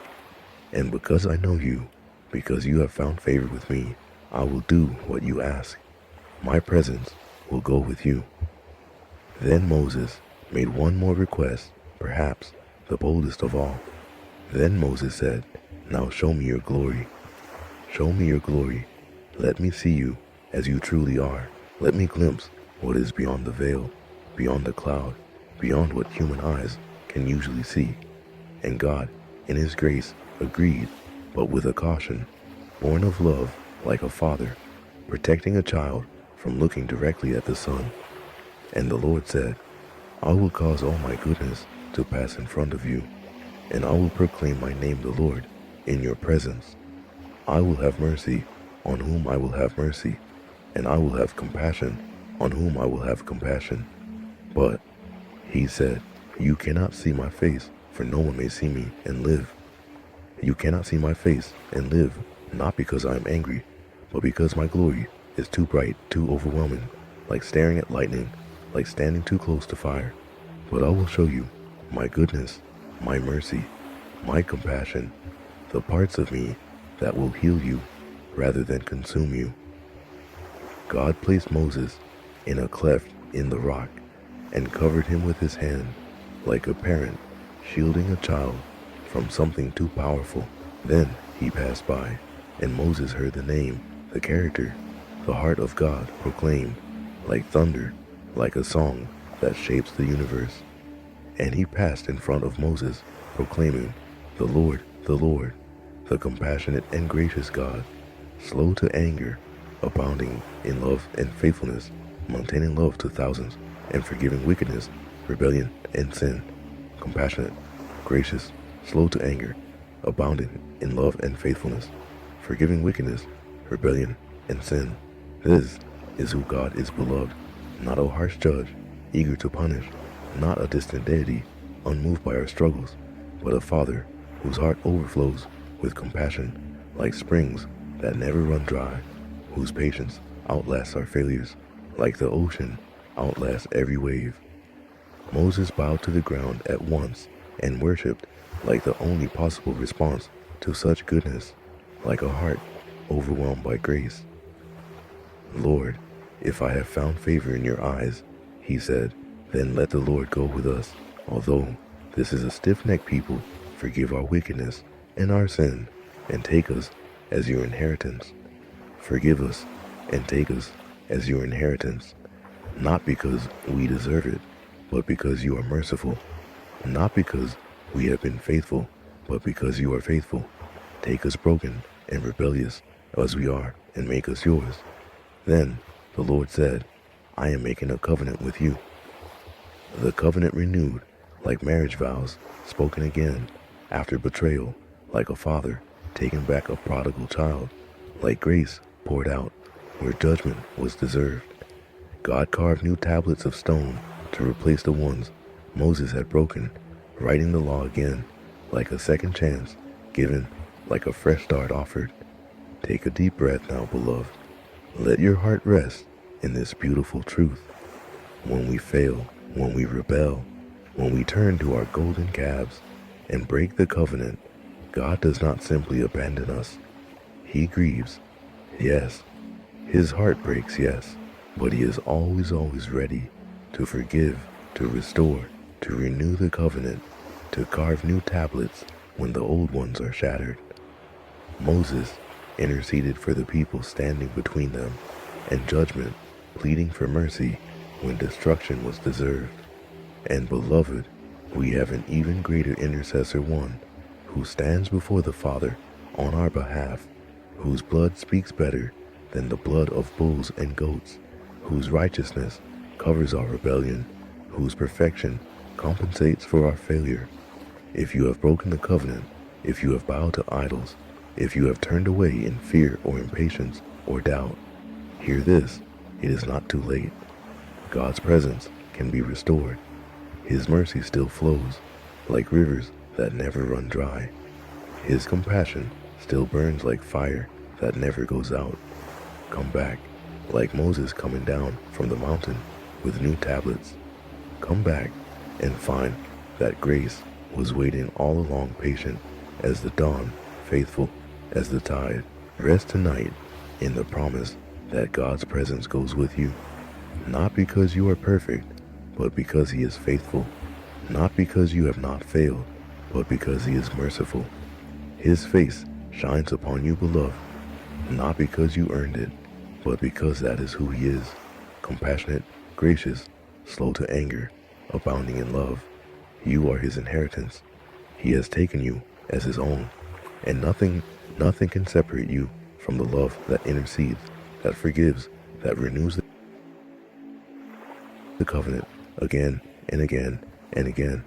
Amen. The covenant had been renewed, like vows spoken again after forgiveness, like a marriage restored after brokenness. The tablets of stone had been carved fresh, the law written again by the finger of God. And now Moses gathered all the Israelites together and spoke to them about building the tabernacle, the place where God would dwell among them, the tent of meeting where heaven would touch earth. Moses said to the whole Israelite community, "This is what the Lord has commanded. From what you have taken offering for the Lord, everyone who is willing is to bring to the Lord an offering.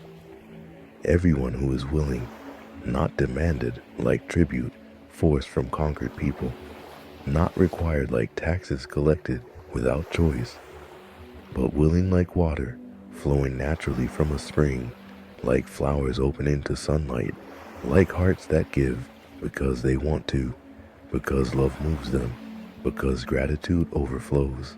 The offering would include gold and silver and bronze, like treasure given freely, blue, purple, and scarlet yarn, and fine linen colors, rich as sunset, soft as clouds, acacia wood and olive oil ram skins, dyed red, and hides of sea cows, precious stones and spices, everything needed to build this dwelling place for God, this tent, where his presence would rest like a bird finding its nest.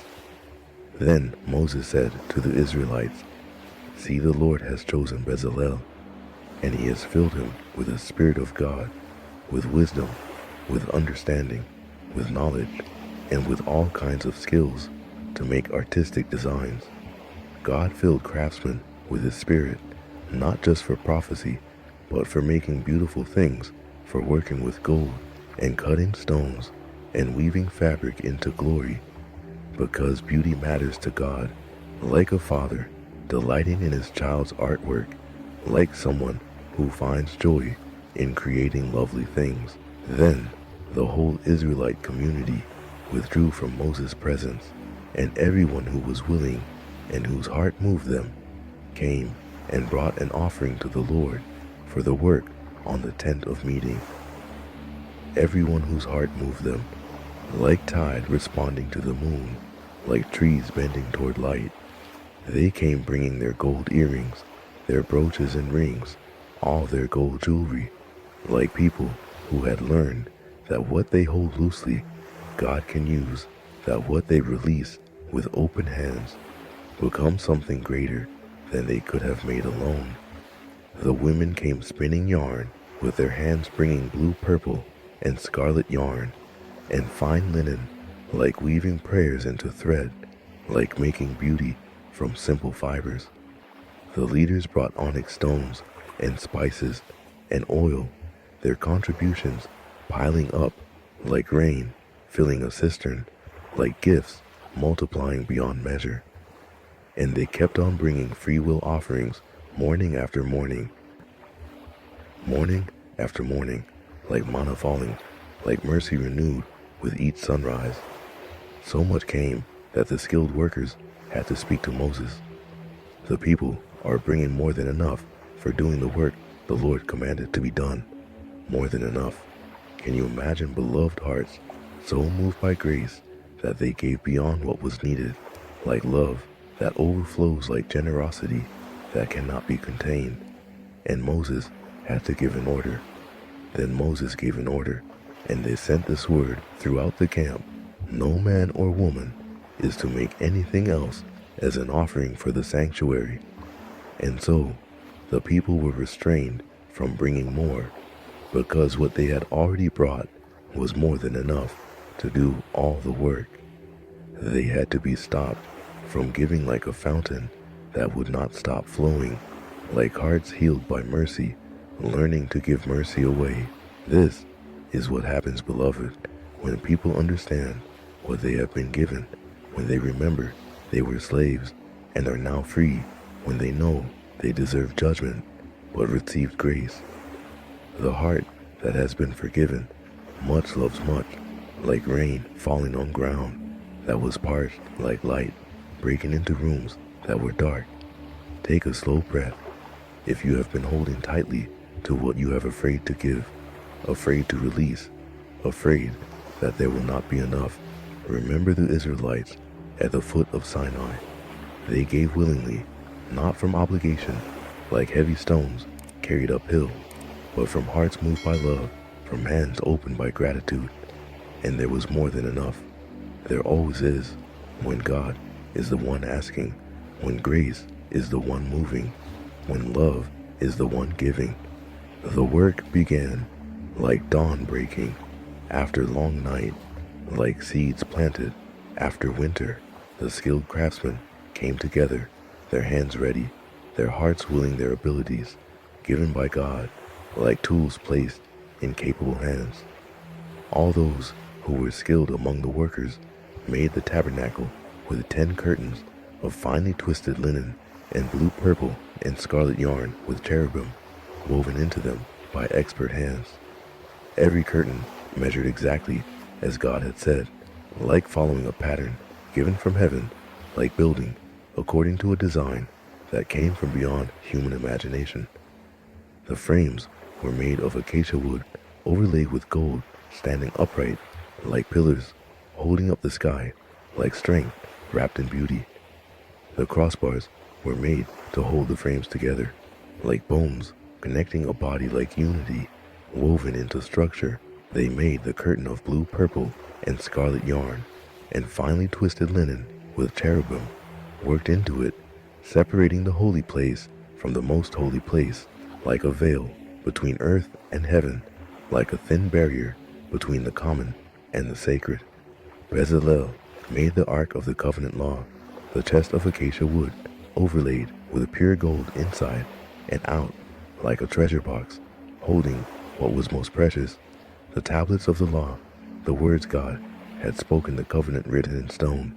He made the atonement cover of pure gold, with 2 cherubim hammered out at the ends, their wings spread upward, overshadowing the cover, their faces toward each other, like angels watching over mercy, like guardians of grace.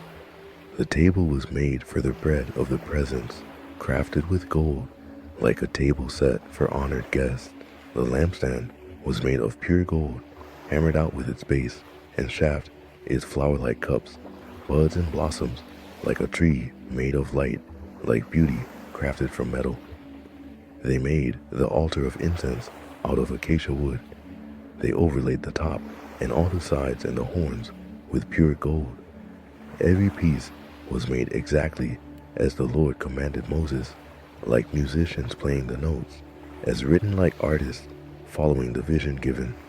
The bronze altar for burnt offerings, the bronze basin for washing the courtyard, with its curtains and posts, every detail attended to, like a love letter written with care, like a home prepared for someone cherished. The priestly garments were made for Aaron, the high priest garments of gold, blue, purple, and scarlet yarn, and fine linen, like robes fit for someone who would stand between God and people, like clothing that declared, "This one represents you before me. This one carries your names on his shoulders, your tribes engraved on stones over his heart." The ephod was made with gold thread and blue, purple, and scarlet yarn. The breastpiece was fashioned with 12 precious stones, each one representing a tribe, like children's names, worn close to the heart, like loved ones carried into the presence of God. On the turban they fastened the gold plate, the sacred emblem, engraved like a seal, with the words, "Holy to the Lord," like a crown, declaring whose the priest was, whose authority he carried, whose holiness covered him. So all the work on the tabernacle, the tent of meeting, was completed. The Israelites did everything just as the Lord commanded Moses. Everything just as the Lord commanded. Not approximately, not close enough, not with shortcuts taken or details ignored, but exactly like obedience that pays attention, like love that cares about what the beloved desires. This is holiness, beloved, not perfection achieved through gritted teeth and impossible effort, but faithfulness expressed through careful attention, like a child doing what the Father asks. Because love makes us want to please, because trust makes us willing to follow. The Israelites brought the tabernacle to Moses, every piece finished, every article completed, like students presenting work to a teacher, like children showing a gift to their father. Then Moses inspected the work and saw that they had done it just as the Lord had commanded. So Moses blessed them. Moses blessed them like a benediction spoken over faithful work, like approval given to those who listened and obeyed, because obedience matters, beloved, not as a way to earn love, but as a way to express it, not as a burden that crushes, but as a path that leads to life. Take another breath. Let your heart settle like dust after wind passes. Sometimes we think holiness is about being perfect, never making mistakes, never needing grace. But holiness is actually about faithfulness, about doing what God asks, even when it is hard, about following the pattern, even when we do not fully understand it, about trusting that His design is better than our improvisation. Everything was finished. Every curtain hung, every frame set in place, every article crafted and positioned. The tabernacle stood complete, like a bride dressed and ready, like a house prepared and waiting. And on the first day of the first month, in the second year, exactly 1 year after the Exodus from Egypt, Moses set up the tabernacle. Then Moses set up the tabernacle. He put the bases in place, erected the frames, inserted the crossbars, and set up the posts, piece by piece, like assembling something precious, like building something that would hold more weight than wood and gold could bear. He spread the tent over the tabernacle and put the covering over the tent, following every instruction, like notes in a symphony, like steps in a sacred dance. He brought the ark into the tabernacle and hung the shielding curtain, like protecting what was holy, like creating space for what was sacred. He placed a table in the tent of meeting and set out the bread on it before the Lord. He set the lampstand opposite the table and set up the lamps before the Lord, light burning like a testimony, like hope that never goes out. Moses placed the gold altar in the tent of meeting in front of the curtain and burned fragrant incense on it, like prayers rising, like worship ascending. He set up the bronze altar at the entrance and offered burnt offerings and grain offerings on it. He placed the basin between the tent of meeting and the altar and put water in it for washing, like cleansing, made available like preparation for approaching the holy. Then Moses set up the courtyard around the tabernacle and altar and put up the curtain at the entrance to the courtyard. And so Moses finished the work. Moses finished the work like the final brushstroke on a painting, like the last note of a song. Everything was complete. Everything was ready. And then, beloved, then came the moment. The entire book has been building toward the moment when God's deepest desire was fulfilled, when His greatest promise came true. Then the cloud covered the tent of meeting, and the glory of the Lord filled the tabernacle. Moses could not enter the tent of meeting because the cloud had settled on it, and the glory of the Lord filled the tabernacle. The glory of the Lord filled the tabernacle. Not stay distant in heaven, not remain far off on the mountain, but came down, descended, filled the space they had prepared, like water filling a vessel, like light flooding a room, like the presence of God making His home among His people. Moses could not enter because the glory was too heavy, too thick, too overwhelming, like trying to walk into the heart of a storm, like standing in the center of fire. This was not just a symbolic presence, not just a nice feeling, not just a sense that God was near.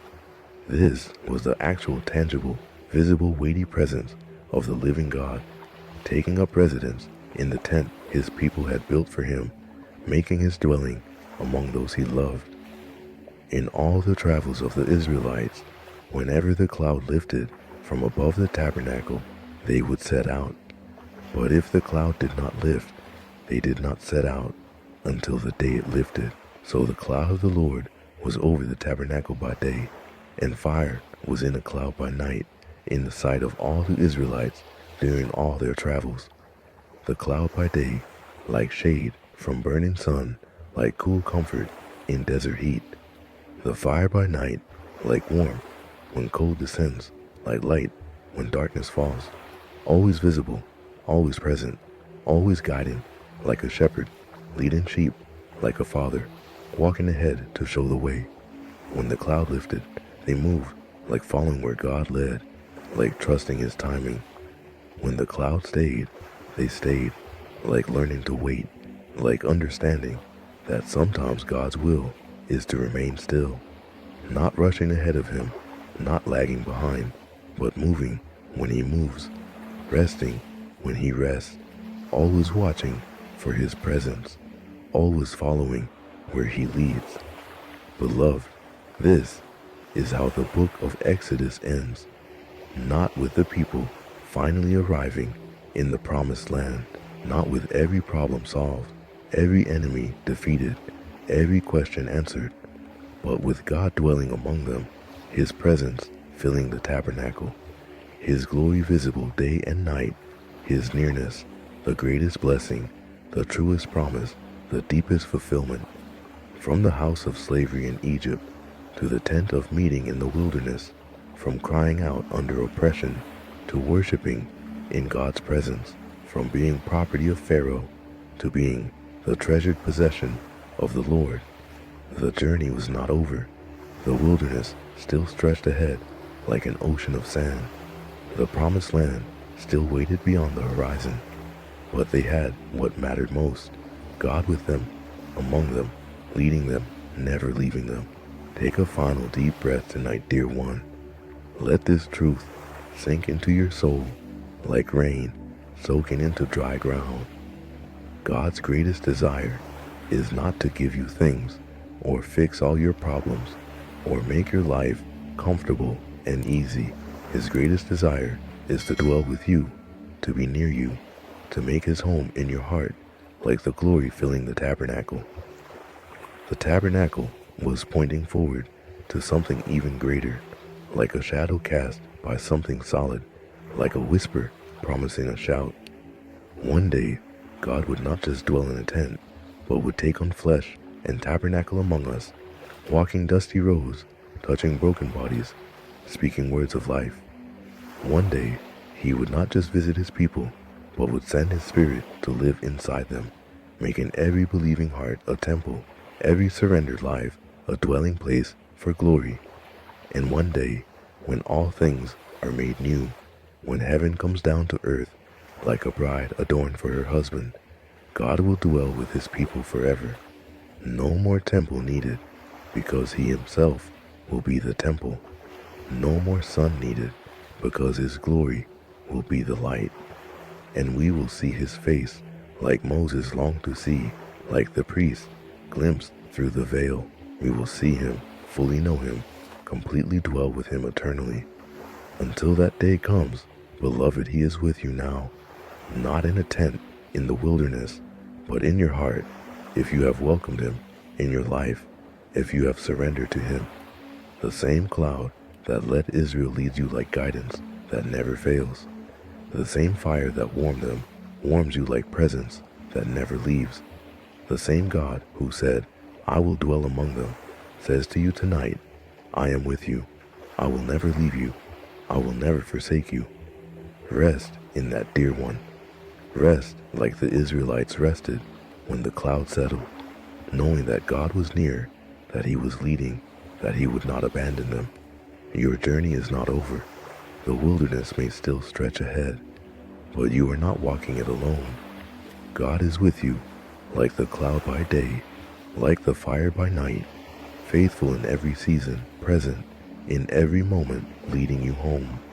From slavery to freedom, from fear to faith, from crying out in pain to worshiping in peace, from the house of bondage to the tent of meeting. This is the journey of Exodus. This is the journey of every soul that God delivers. And the end of the journey is not a place, but a presence, not achievement, but relationship, not arrival, but dwelling, not success, but rest in the one who said, I will be with you, always, until the end of the age. Sleep well tonight, beloved child of God. The glory covers you, like the cloud covered the tabernacle. The presence surrounds you, like fire surrounded the camp. You are held, you are led, you are loved. And that more than anything else is enough. Amen.